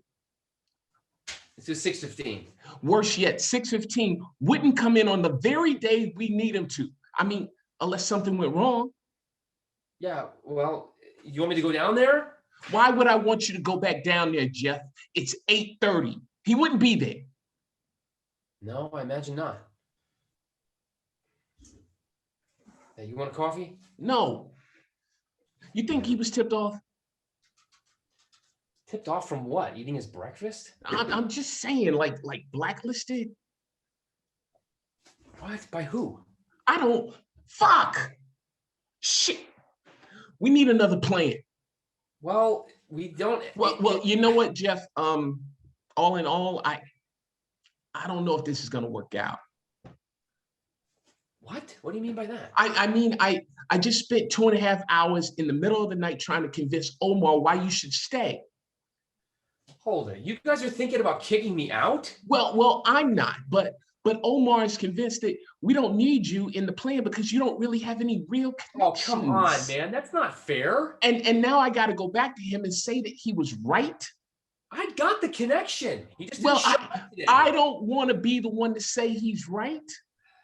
Well, he might be there tomorrow. I'll never hear the end of it from this guy. Man, you guys can't kick me off of this. I've been there since the beginning, man. Omar's gonna go on and on. You know how he is. It's been from the beginning. I've been there. I mean, I'll never hear the end of it. Then he's gonna fill my head with something like, oh, the man this and the man that. Jeff, I don't have any control over it. I don't have anything to do with Okay, it. what if I can get the guy here tomorrow? Tomorrow. We need him today, Jeff. That was the plan. Yeah. Do we need to go over it again? No. Well, wait. I thought you said this guy didn't come in every day. How are we gonna bring him in tomorrow? My bad. I don't know. I wasn't even thinking. You lying to me. No. You look. I gotta call Omar. Hold up. Just let me run. Can I just run back down there and ask the manager if he knows anything about him? You didn't ask before? No, I tried to get here right back here on time. A lot of good that did. Now you're just standing there holding your dick in a cold cup of coffee. What? You just can't call him? I guess. Do that. I'm the one that brought you here.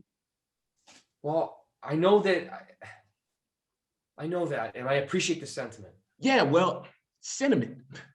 The favor is returned by getting results.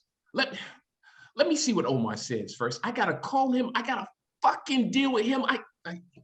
He might not say nothing. Can I see your phone? Oh shit, I don't have it. All right, just stay here. Okay. Can you do that? Yeah. It's not too difficult. No.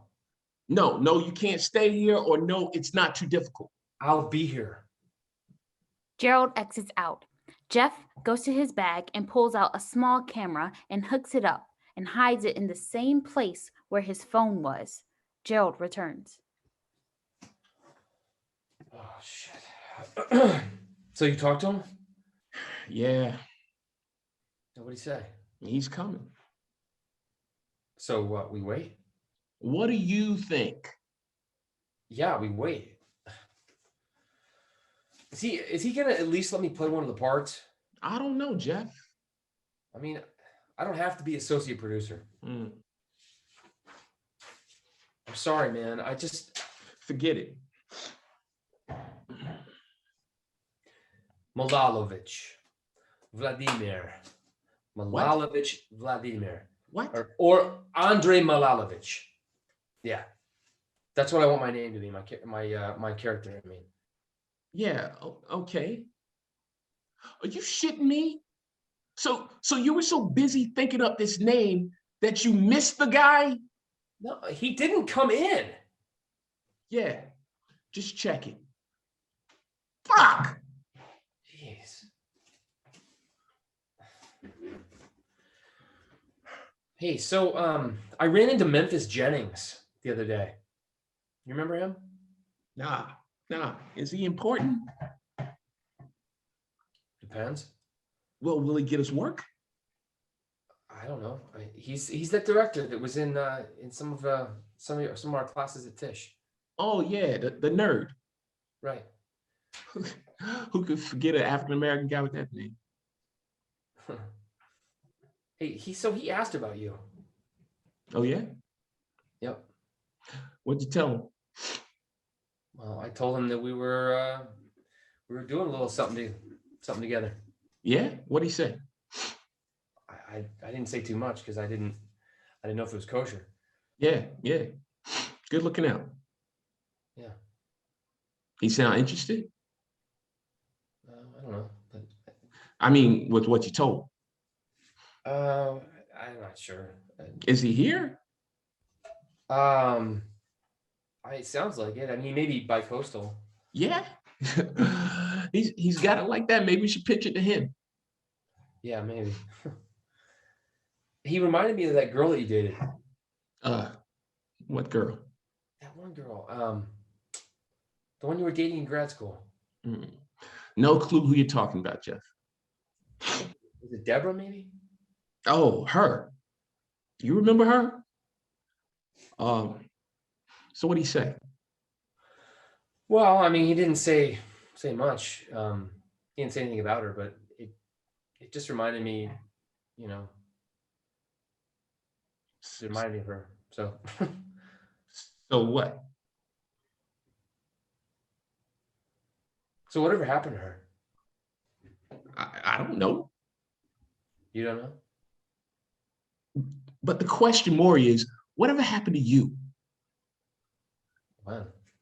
Where'd you disappear to? Who in the hell would drop out of grad school a month before we graduate? I didn't exactly drop out. I didn't see you. Change your mind. That's a fuck of a change. No phone calls or contact and nothing. So what'd you do? I had to get out. I just had to get out of there, man. Change of heart. Just a little cleanup. Oh, I see. Yeah. We all got to grow up. And now you came here to be a fucking actor? You're out here. Yeah, I am.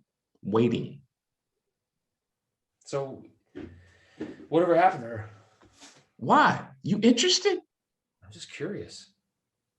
Well, I wouldn't be too curious. Why do you say that?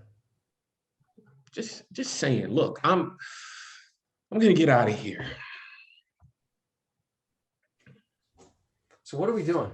I don't know what you're doing, but I'm going home and out of here. I've got shit to do.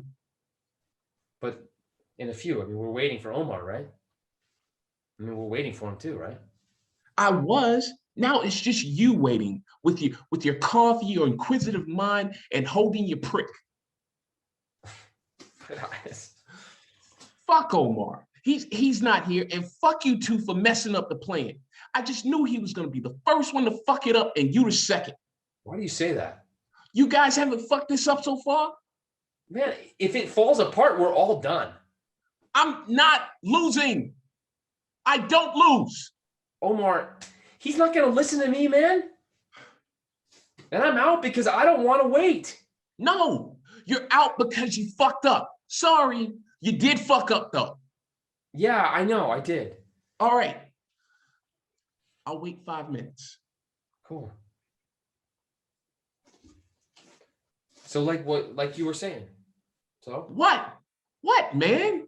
So I heard a rumor that she turned up dead. Who? Deborah, right? And Mangled and stabbed and strangled. No, I heard. all right, no shit. You heard that? Yeah.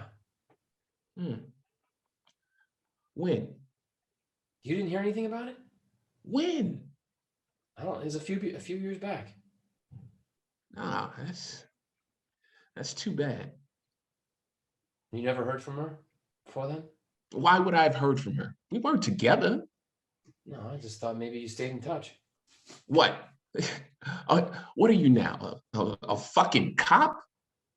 What? What the fuck do I care what happened to her?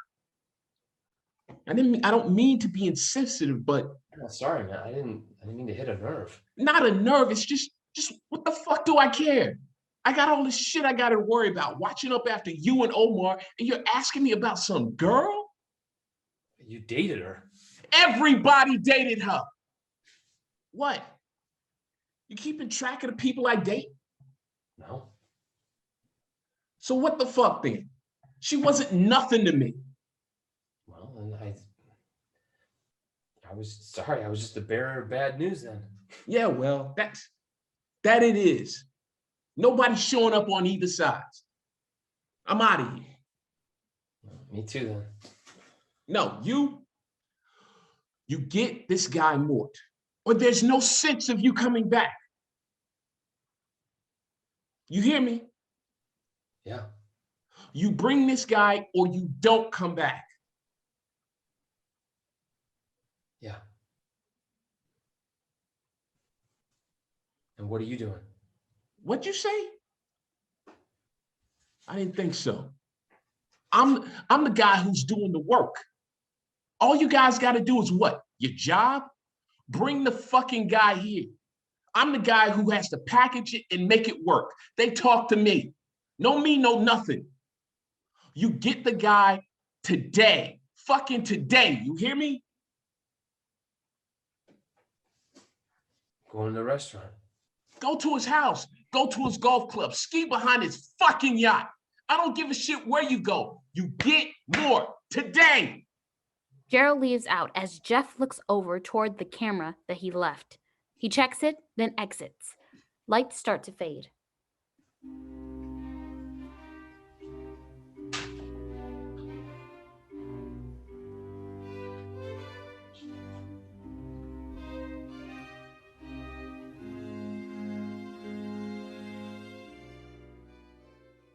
The video plays again on the scrim in the black and white 8mm footage and slides off the little 3-year-old boy smiling with the gun. He tries to carry it out of the room, but it's heavy and he drops it. He gets wide-eyed and looks around, then drags it some and picks it up again. We next see him at the top of the stairwell. A few slides show his progress as he sets the gun down to grab onto the stairwell and integrates himself with a proud smile. He then picks the gun back up and continues to descend the rickety stairwell until he reaches the bottom. He opens the door and steps out into the cacophony of increasing, louder sounds. He dissolves into the crowd.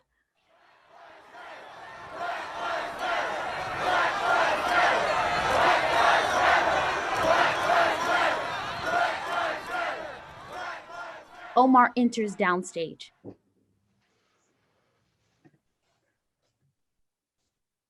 To be thus is nothing. But to be safely thus, our fears in Banquo stick deep, and his royalty of nature reigns that which would be feared. 'Tis much he dares, and to that dauntless temper of his mind he hath a wisdom which doth guide his valor to act in safety. There is none but he whose being I do fear, and under him my genius is rebuked, as it was said Mark Antony's was by Caesar. He chid the sisters when they first put the name of king upon me, and bade them speak to him. Then prophet-like, they hailed him father to a line of kings. Upon my head they placed a fruitless crown, and put a barren scepter in my grip, thence to be wrenched with an unlineal hand, no son of mine succeeding. If it be so, for Banquo's issue, I have filed my mind. For them, the gracious Duncan, have I murdered. Put rankers in the vessels of my peace, to make them kings, the seed of Banquo kings. Rather than so, come fate into the list. He pulls out a pistol from his pants, then the fate written elaborately on the barrel. And champion me to the utterance. Who's there? Lights fade. Behind the scrim, as Gerald enters and ominously stands in the background, then paces back and forth. From the audience, a single person claps. Bravo. Bravo, молодец, bravo. Omar, so you're now a king? Yes. Yes. One that is about to abuse the power of his office, but nonetheless, a king.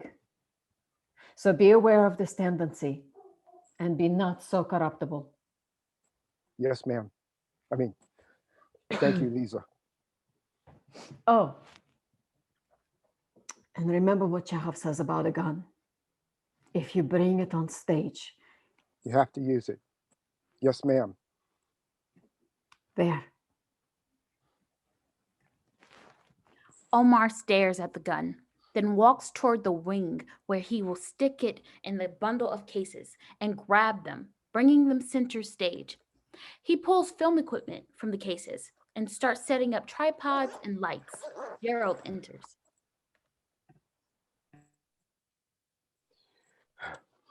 Oh, hey, you're here early. When'd you get here? Minute ago, I couldn't sleep. Yeah. Yes. Is that it? That all the stuff? I think that's it.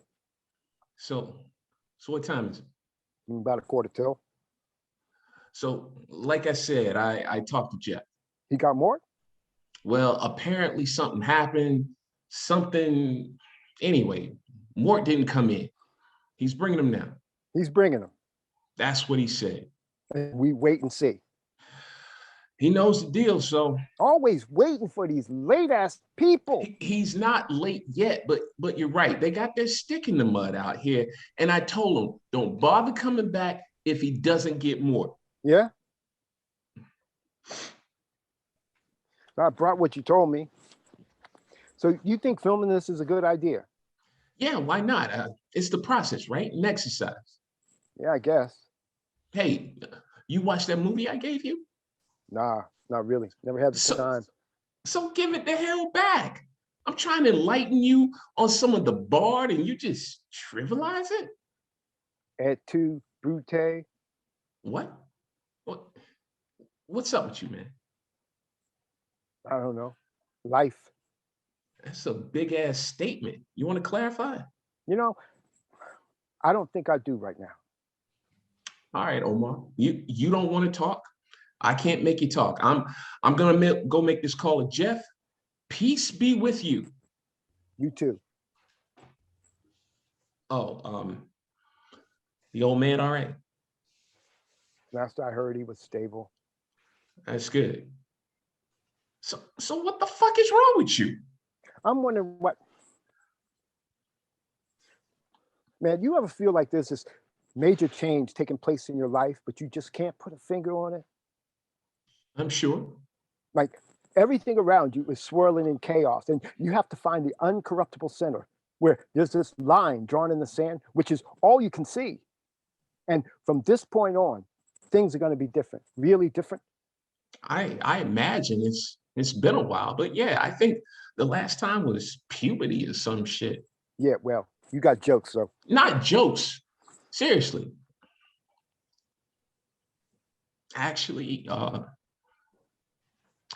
I think it was that girl, Deborah. You remember her? well, Man, I'm telling you. You don't remember her? yeah. Smooth brown skin, curly hair, right? Right. That's her. Damn. Okay, so what about her? Did Jeff ask you about her? No, why would he? I don't know. I couldn't even sleep last night. She was so heavy on my mind. Yeah. Man, I used to see her every single night last semester of school. Every single night was like, everything was right. It was like butterscotch candy in a brown trick-or-treat bag. You know how that feels smooth on your tongue? Yeah, look, I got to set this up. So She was my butterscotch candy. Only it just wasn't my tongue her shit was on, you know? I mean, she would make these faces, man. I mean, she would make these faces while we were doing it that would just drive me hell crazy. Crazy good or Hell yeah, crazy good. And we would break up. And then I'd have to get back together with her. Break up, boom, back together for that makeup sex. yeah.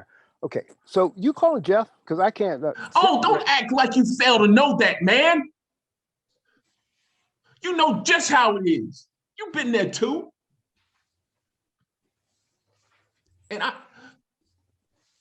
I would feel that heat. Like damn.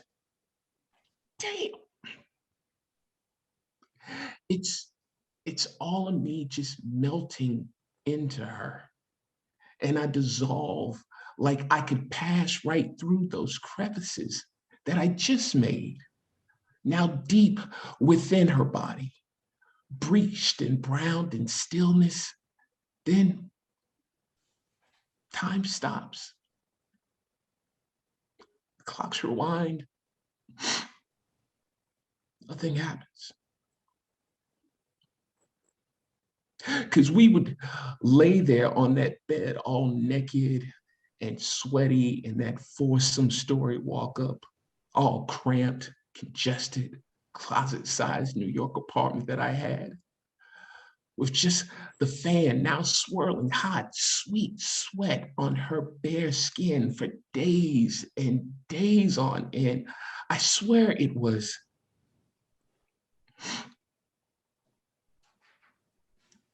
But as her pulsing patience pleased, she'd wane. And here's the thing, my man. As I would look down at that tight, fine cinnamon-hued body of hers with cocoa butter, mango smells consumed, all twisted and tangled underneath of me and through me, in me, like whose thighs was whose. And I loved the way that looked.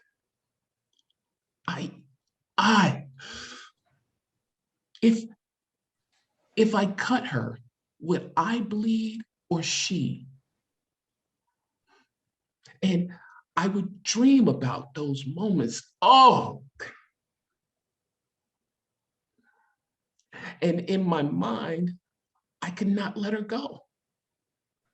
I never want to leave her side. I mean, how can you heal if you just cannot get her off your mind, out of your dreams, you know?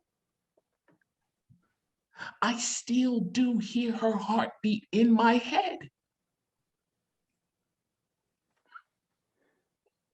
Yo, I'm not sure what you're getting at, but I don't want to know. I got shit to do. Man, you can't take me off this high ride. Because in my lifetime, there was only 3 more girls that had her space. And why was that? One day, and I never told you about this. It really fucked me up then. I lost it, but cool now. We're beyond that. I mean, it's cool, but I remember going to take a piss, and it suddenly felt like someone stuck a hot ass needle in my thing. Ouch. Yeah, that's what I said, only I cried. Man. You're sensitive. Fuck you. You know, as fine as she was, bitch gave me the clap or some kind of STD. You mean Deborah, but no shit.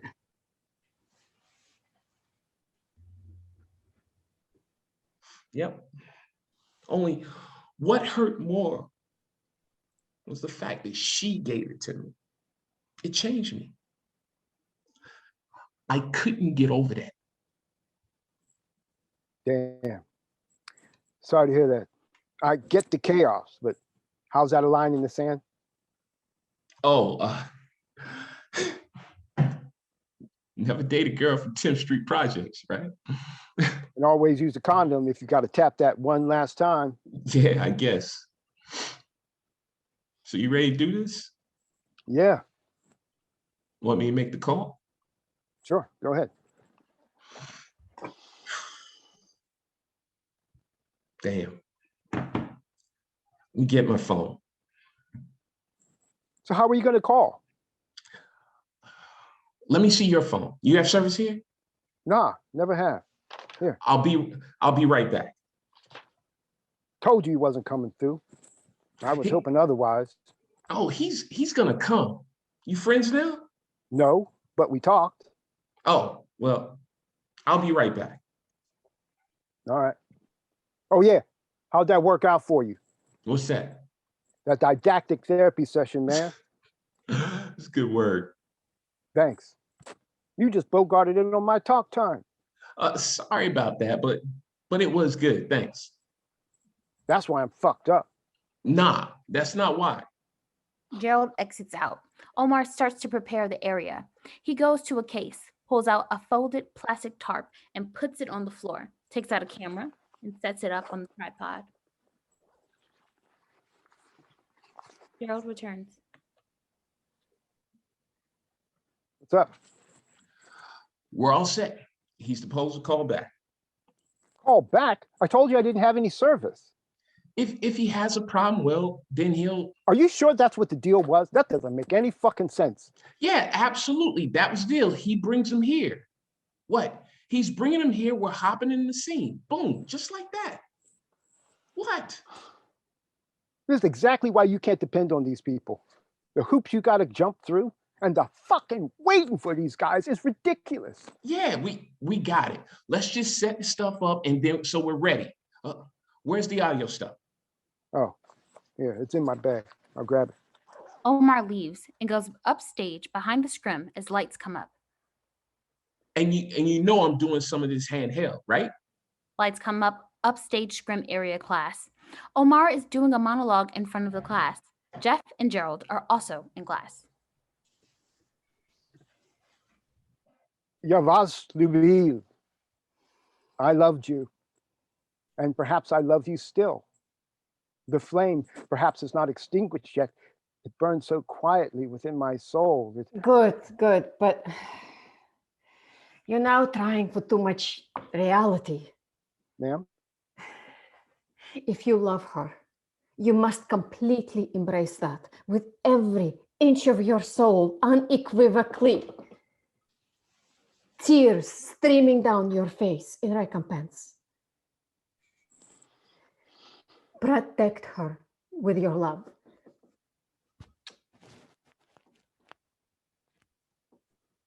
So when you get to the line of losing her, it is overwhelming. And we are completely with you. You understand? We feel your pain and your loss. Tak? Yes, ma'am. Bring it back. Oh, and fall in love in the meantime. Yes, ma'am. Omar leaves the front of the classroom and is packing up his backpack as Gerald approaches. Hey. Hey. Hey, Yeah? yeah, good stuff, man. Good stuff. Yeah? Yeah, love, huh? It's a trip. Yeah. Thanks. See you dabbing in the classics, huh? A brother doing Russian? Yeah, a little bit. Thought I'd give it a try. Some old world poetry to escape hyperrealism. You mean to escape bad acting? Yeah, basically. You down? Me, nah, I'm more zeitgeisted. Good word. Yeah, in the moment, I got to squeeze every little thing out of every single living second in our little bit of time here. I hear that. Jeff, texting, walks by them and pushes Gerald. What the? Oh, sorry, bro. Jeff goes back to his phone and keeps walking. You know him? Nah, new guy, I suppose. Guess he has that white male gaze and couldn't see me. Yeah, maybe. Maybe he's trying to find directions to get out. Yeah. Oh, I'm Gerald, by the way. Banks. My boys call me Banksy. All right. Omar. Cool. Yeah. Yeah, but we should do something. Yeah? Yeah. So what are you looking at? Some theater when you graduate? Nah, y'all can have that. I need to print some Benjamins, pay off some of these student loans, and tuck and roll a little. Yeah, there's that. And some of these film actors are making bank. So what are you thinking? Well, it won't be Pushkin, that's for sure. That's cool. But you know Pushkin was of African descent. No shit. Shit, yeah. Oh, how'd you know that? My pops.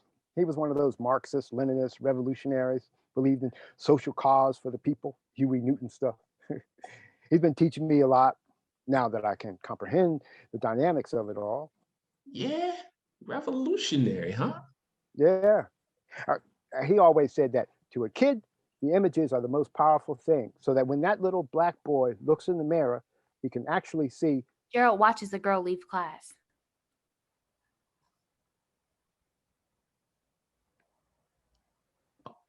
Oh, he was like the Black Panthers. Well, you could say. Hey, Deborah, hold up. With her fine ass. Makes my lips work. Yeah, she's respectable. Gotta have respect for her. Respectable shit. Respect me in the morning with that shit. Slap, slap. Yeah. Yeah, look, we'll do a little something, something. I'll look out. I'm down for the cause. Lights down on upstage scrim area. Gerald walks downstage and starts rummaging through some equipment when he comes across a violin case. He opens it, lifts out a towel, and a hunk of metal falls out. Omar grabs up his backpack and heads downstage. Omar enters the scene as Gerald bends down and picks it up. What the fuck is this, Omar? A gun, Gerald. It's a gun. Is Jimmy. Is that Jeff's? No, I picked it up. It looks like Jeff's. Yeah, same kind. It's Russian. How do you know? It says right here, bezopasnost. It's safety. That's safe. How do you know that? My dad told you he spoke Russian. Right here, safe. Say, oh right. And you put that in the violin case? Incognito. Right. Well, is that Bezzy that safe shit on? It won't shoot. Shit! Who's that? I don't Jeff. know. I don't know. You get a call? I don't have my phone. You? Fuck! Where's my phone? What? Give me my phone! I'll check. Wait. Oh, and who are you gonna put the gun away? Turn the house lights off and put up the set lights so it looks gritty. I'm turning on the camera and we will film everything and move this shit here. They move the cases. Okay, you try to check your messages. Move. And don't take that fucking gun, man. If that's Jeff and Mort, you'll scare the shit out of them.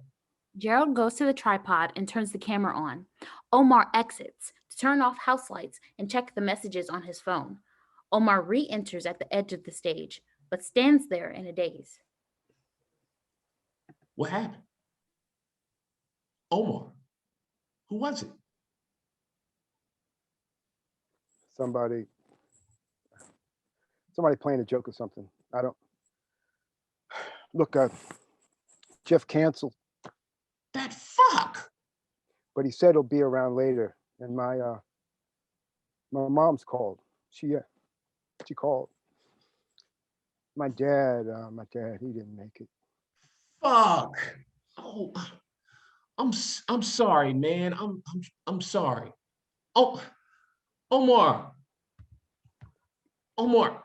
give me a call later. Gerald turns off the camera and exits. Blackout.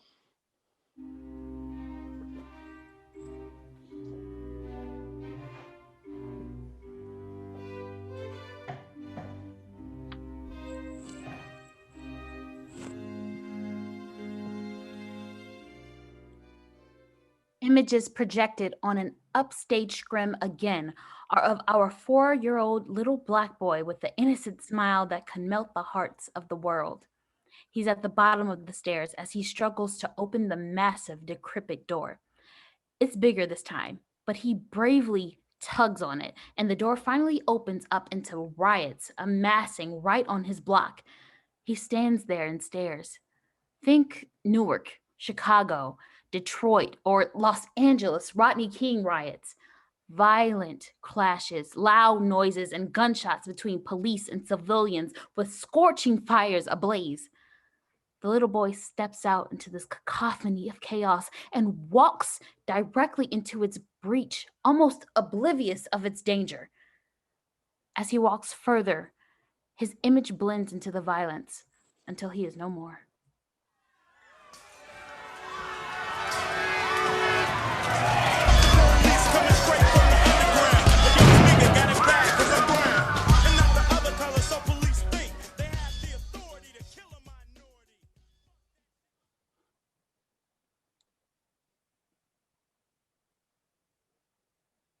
Say something to my black ass.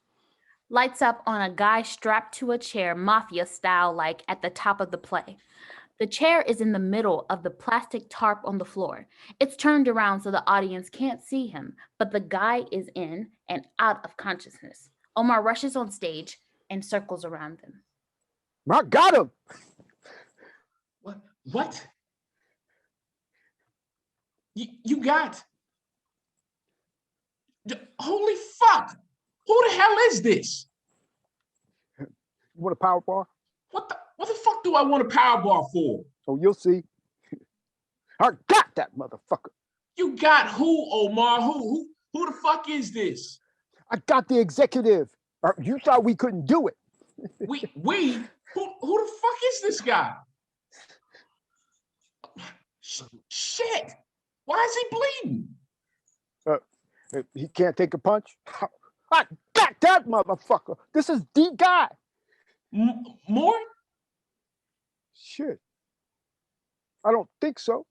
No, man, this is the motherfucker that turned us down. What? Turn down what? He turned down our proposal. What proposal? Man, you remember the proposal before we started working on the script? No, you mean that time we scratched out ideas on a napkin? Exactly. I got this motherfucker. I go outside. Where? The diner. What? So I'm pulling up to the diner, right? Where? You're not making sense, Omar. Where Jeff works, I was checking up, but he wasn't there. So I'm leaving, and this guy pulls up in his Jaguar, and he gives me this look. I guess he didn't like my older model Ford Focus. So I was like thinking like, wait, I know this motherfucker. And I stare at him, and then it hit me. So I rolled up on him. You know how we do? And he rolls down his window, asked me to park his car. And that's when I jacked him. I got this motherfucker. Violate this. Say something to my black ass that I want to hear. I'm off book. Say something. It's improv, bitch. Omar. He ain't speaking. They still mad about Obamacare. Stand your ground, bitch. That's a new line. Who is this guy? This is, like I said, remember when we did the proposal at the restaurant, right? We never met at the diner. No, that night at the restaurant. No. The napkin, you just said it. We wrote it all down. Me, you, and Jeff. It was like a conference, like a confluence of the minds. Oh, the restaurant where we were tossing around ideas. You couldn't possibly think that we. Yeah, but we were sitting in the booth, all three of us, thinking about how we could possibly get work. I remember the fucking day. Now I remember the fucking restaurant and the fucking napkin. That's not the fucking problem. Who the fuck is this guy that you have here? Calmate, bro. Doing some Dominican in there. I'm fucking calm. Okay. So when we were in the booth in the restaurant, me, you, and Jeff, and we wrote down a proposal, and we tossed out some ideas, like you said. Then there was this guy who was sitting a couple of booths down, who was talking to the suits, right? And I heard them talking about Marvel and Sony pictures and high concept and set pieces. I'm sure you don't remember this because you were busy flirting with the waitress, but I was working. I heard this guy talking about greenlighting the project. I don't remember what that project was, as it seems to escape me at this present moment in all this excitement, but then no later than 5 minutes after we agreed over drinks to make some work for us, mind you, and spelled out how exactly, and you looked over this guy, I look over and I see this guy and he looks me right in my eyes and he said, "That will never work." Then drank down one of those apple martinis that they serve. I know you're fucking kidding, and I know that this is probably just a stunt, a gag, a scene that you're trying to pull my chain with, because you cannot be fucking serious. See, man, I got my nose to the grindstone all the time. And if we're gonna make it in this town, it's because I'm the one always pushing. When you should be thinking about this stuff, you're having wet dreams about some girlfriend you fucked over in the past. Omar, man, I don't even know what to say. I'm absolutely, for once in my life, I am absolutely dumbfounded. And I just hope, no, I pray that this is a joke or something. Gerald walks back over towards KWG. Is this the guy you got to replace Jeff? Don't Omar touch pulls out a gun. fucking client. Omar, calm down. I'm just. Fuck. Shit. That's real? Don't touch the fucking client. Chill, man.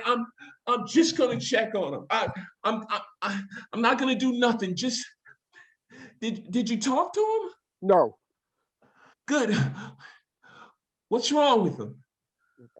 I slapped him around a little bit to get him in the car. I guess it knocked him out. He's a little gazed. How? Omar shows Gerald the barrel of his gun. Just like in the script. This is real blood, Omar. Maybe you gave the guy a concussion or something, because maybe he needs medical attention. Omar, maybe. We're going by the script. To what end, Omar? You gotta play it cool, man. If you beat the shit out of him, we got nothing. Yeah, I know. I thought about that after I hit him. I know, man. Let's just do this. Do what? What are you going to do with this guy? Have you thought about that yet? I'll figure that out. Hey, Omar. Yeah. Man, I'm really sorry about your father, really, but Yeah. but this here line is a line to sand, my brother, and we're stepping all over it. There's no turning back from this. You see, I was listening. Thanks. Now what are we? Now let's just let this guy loose and go back to the plan. Fuck no. I got the plan. I got the mission. What mission, Omar? We can't. This shit is real, Omar. Oh my God, please, you can't kidnap somebody. God, please, you can't. Okay. I can't fucking think. Gerald, don't let him do this. What the? What did he just say? I don't know. What did you just say? Omar, Hey. this guy's What did you just say? Gerald, Omar, you know this guy? fuck no. You brought him here. He must have heard you calling my name. I didn't call your name. Hey, do you know this guy? The fucking guy? Sit the fuck down, G. No, right there. Omar goes to his bag and gets a bottle of water, comes back and dashes it on KWG's face. What did you say before? Can I have some of that water to drink? You fucking prick. Whatever. Here. What's your name? Doug. Okay, Doug. You know that guy over there? I can't fucking see. There's water in my eyes. Damn it. I'm sorry. Can you wipe it off? My head is killing me. Hey. Don't hit me. I'm not gonna hit you. Here. You just gotta tell me what I want to hear. I don't know what you want to hear. I didn't do anything. It had nothing to do with the deal. Well, what deal? Hey, Dougie. Gerald, I want you to stay on the floor, but scoot in a little closer to us. Face down. Just do it. You know the drill. Gerald slides across the floor closer to him. Doug, do you know this guy? Yeah. Fucking piece of shit. What's his name? Gerald Banks. Mother. Fuck. How do you know him? Come on, stay with me. How do you know him? He brought a package into us. Package? A deal. He packaged a deal. Yeah. See, but Shut up. But you know him. Yeah. Okay. And what did you do with the product? Product? What product? I'm not a dealer, man. What? All I have is what you caught me with in my car. I'm not a dealer. I'm just a producer. Okay. I'm just an associate producer who works at Filmcore. I need some water, bro. You think I'm not talking about drugs, you fuck. I'm talking about scripts. What did you do with the script? Our studio was going to do a deal on the movie that he brought us. What film? the film on the script that he brought us, Villains. But the deal fell through because I what? What? Now you're gonna trust a white guy? A deal on the script he brought us. You're gonna trust this devil? Because they didn't want it. Why? What was wrong with the hook? Shit. Hook? Look, I have no idea what you're saying here. Why didn't they want it? Because we had a script just like it from another client. Just like it. Yeah, but they were both too racist and too violent. Son of a bitch. See, it like you said, it was gonna be a surprise, man. That's what we were waiting for all these times, man. But you see how they are. We kept waiting on him, and he didn't even, he never showed up. He never even called me. Yeah. See, I was gonna get the deal done, and then Am I three? Doug, you remember the names on the script? Yeah, that's my freaking job, bro. You don't have the right to use bro. You understand? Now, names on the script. Yeah, which one? The one this guy gave you. Yeah, Gerald Banks. There was only one. Gerald Banks. He said he wrote it. And how long ago was this? We were all gonna benefit from the last this. meeting went, I think, about a week at Randy's. The restaurant. Yeah, there was just then we just talked on the phone a few times, Banksy, right? See, was I there? Where? At the restaurant. Well, only when we first met. I think it was you, Gerald, and then some white guy. Right under our nose. Omar, I talked to Jeff about it, and he wanted in. And he probably he might even drop by here to Nope. Omar, he's probably going to be here any time. Yeah. Why'd you have to lie to me? Right fucking under our nose, you sellout motherfucker. Man, this shit hurts. I was wondering why I never got a call. I can explain that. I was. See, I thought we went way back. I thought we were down for the cause, like brother and shit. I am. I'm not lying. They were gonna steal the script anyway. That's what they do. Remember? So when were you saying that you were gonna? This went down with Jeff. When did you talk to him, G? Sorry, Banksy. Specifically, when was that, huh? I don't know, man. 4 o'clock? 4:30? Because it must have been before I took care of him then. So was it before 4? You did what? You didn't have the balls. I told you I didn't trust him, G. Like 50% of the people in this nation, I don't trust. Now here's the question. Are you one of them? Because I don't want to lose you, man. But you know I'm down for the cause. What specifically is the fucking cause? If you don't know, when you go in one of those expensive stores down on Rodeo or up on Fifth Avenue, when they tell you, oh shit, we're black, can't get in. But anyway, make believe. See, they tell you that if you want to be a part of the in crowd, you don't ask the price. Now, it's not because all those motherfuckers that tramp through that door can afford it. Hell no. Nor is it like they pay the price on the tag. They don't. They negotiate dialogue because it's part of the game. They know the game and they go along with the game. Even if they fucking end up broke, they're down for the cause. I'm sorry, man. Please, Omar, I didn't mean that. I'm begging you, please. And here's the deep part. I look at the shit that goes down in this world, from black on black genocide in Rwanda to black on black genocide in Detroit, in Chicago, for that matter. Black men deserting their families. Speak truth to power. And every day, I'm struggling like hell as to whether I'm one of the numbers or not. And I don't know. Because I just can't possibly accept that we are doomed as a race. I can't.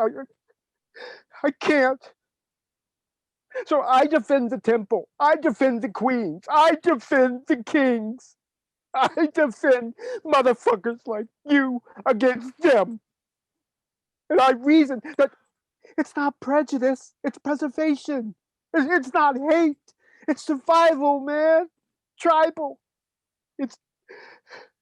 But I think the real thieves already stole the throne and sold that shit out.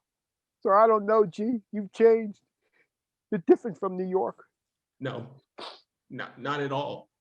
You live in an imaginary fucking world, Omar.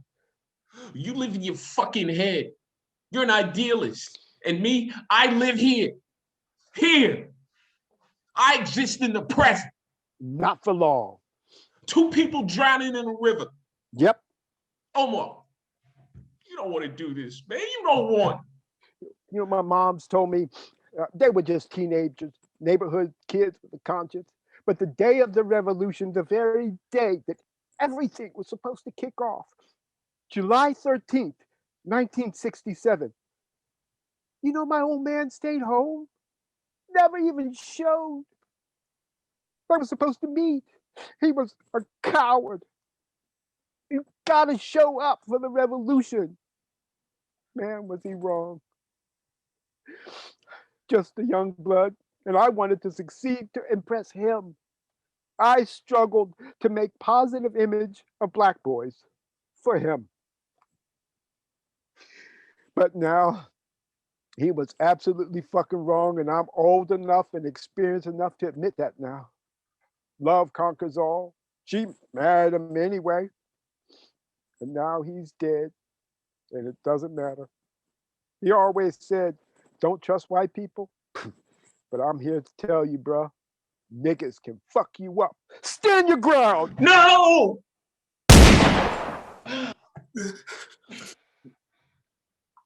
I'm a villain. Yet I lie, I am not. I am a product.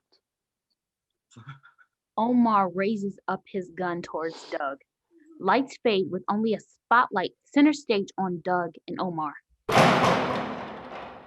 Omar drops the gun.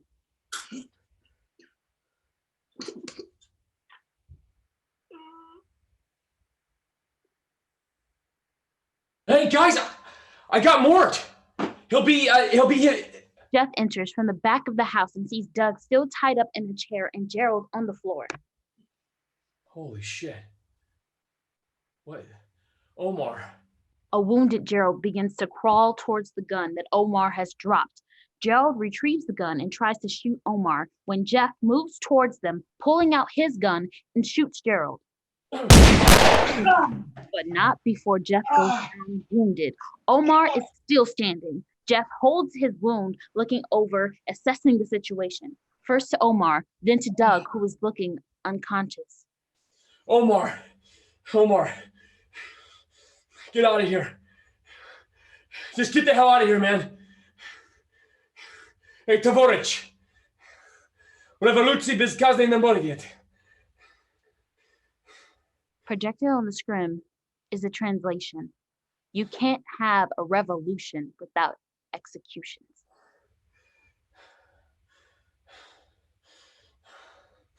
Otherwise, nothing changes.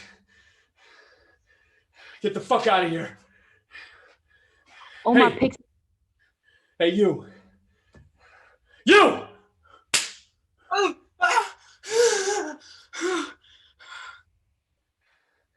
Hey, shit. You all right? Fucking again. Get out of here. Thank you, sir. I thought those fucking ganger bangers. I thought. Get the hell out of here before I... Wait, hold up. Hey, you got your wallet? They didn't take it. Those. Yeah. Let me see it. Oh, shit. Hey. Hey, shut up. Hey, what'd you see here, huh? A couple of fucking gangbangers. No, you didn't see shit. Douglas Davids, a 4345. Was this Bundy Lane? Beverly Hills? You saw nothing. You hear me? Yeah. I know where you live, and I will hunt you the fuck down. You hear me? Yeah. You hear me? Yeah. Get the hell out of here. Can I have my license, please? Thank you. And run the fuck along, Dougie. Doug exits. Jeff goes to where he hid the camera earlier and pulls the data card out of the machine. He throws it down and goes to step on it, then stops. He picks it up and puts it in his pocket, then slowly collapses to the floor in the spotlight. Code 999. Federal Marshal down. Requesting medical attention and backup at 8370 Lancashire Boulevard, North Hollywood. Over. 13A 61, 13A 61. Push to tag 2 for 13 Victor 6. Lights fade. On the scrim, we see clips as before. The same method, but this time it's politicians, businessmen, and leaders all being convicted or indicted.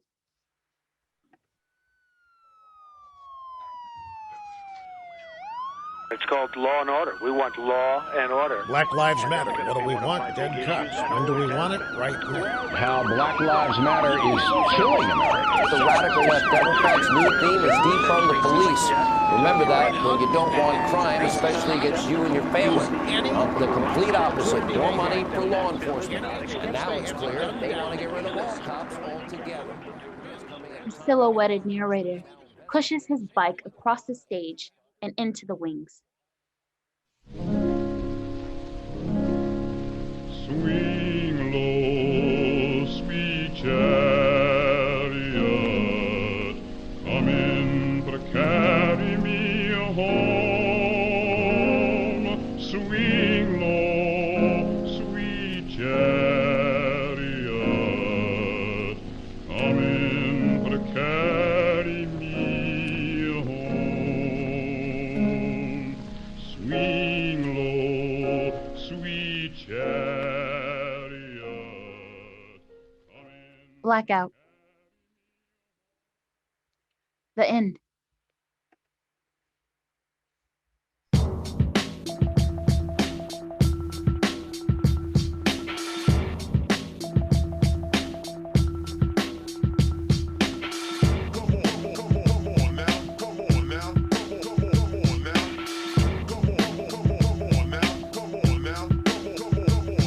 Sparking extreme spinach, watching your scene plummet. If lyrics were green vomit, my vocals were clean stomachs. Addicts wean from it, with dreams and green run it. The faces on money change like the host on Teen Summit. I'm close to being done with this industry's cream dripping. Supreme demons than Gene Simmons.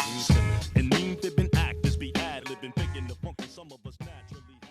Hi, it's Sheree again. I hope you enjoyed the reading. Thank you so much for joining us today for Villains by Marquise Ewing. It was directed by Susan Dallion, sound design by Mark McLean Wilson, and ASL interpretation by Bree and Gregorio of Pro Bono ASL. The cast included Mark Ewing, Kyle Maddox, Vera Tierney, Graham Sibley, Matthew Patrick Fox, and Alice Marie. And of course, we could not have done this without our amazing partner, HowlRound TV, and our fearless handler, Thea Rogers. Please join us next month for our next reading in the series Chasing the Wolf by Nathan Singer. For more info, just log on to our website at www.lawritercenter.org. Influence you ideas, push pressure on my peers. That's why most of these brothers have short-term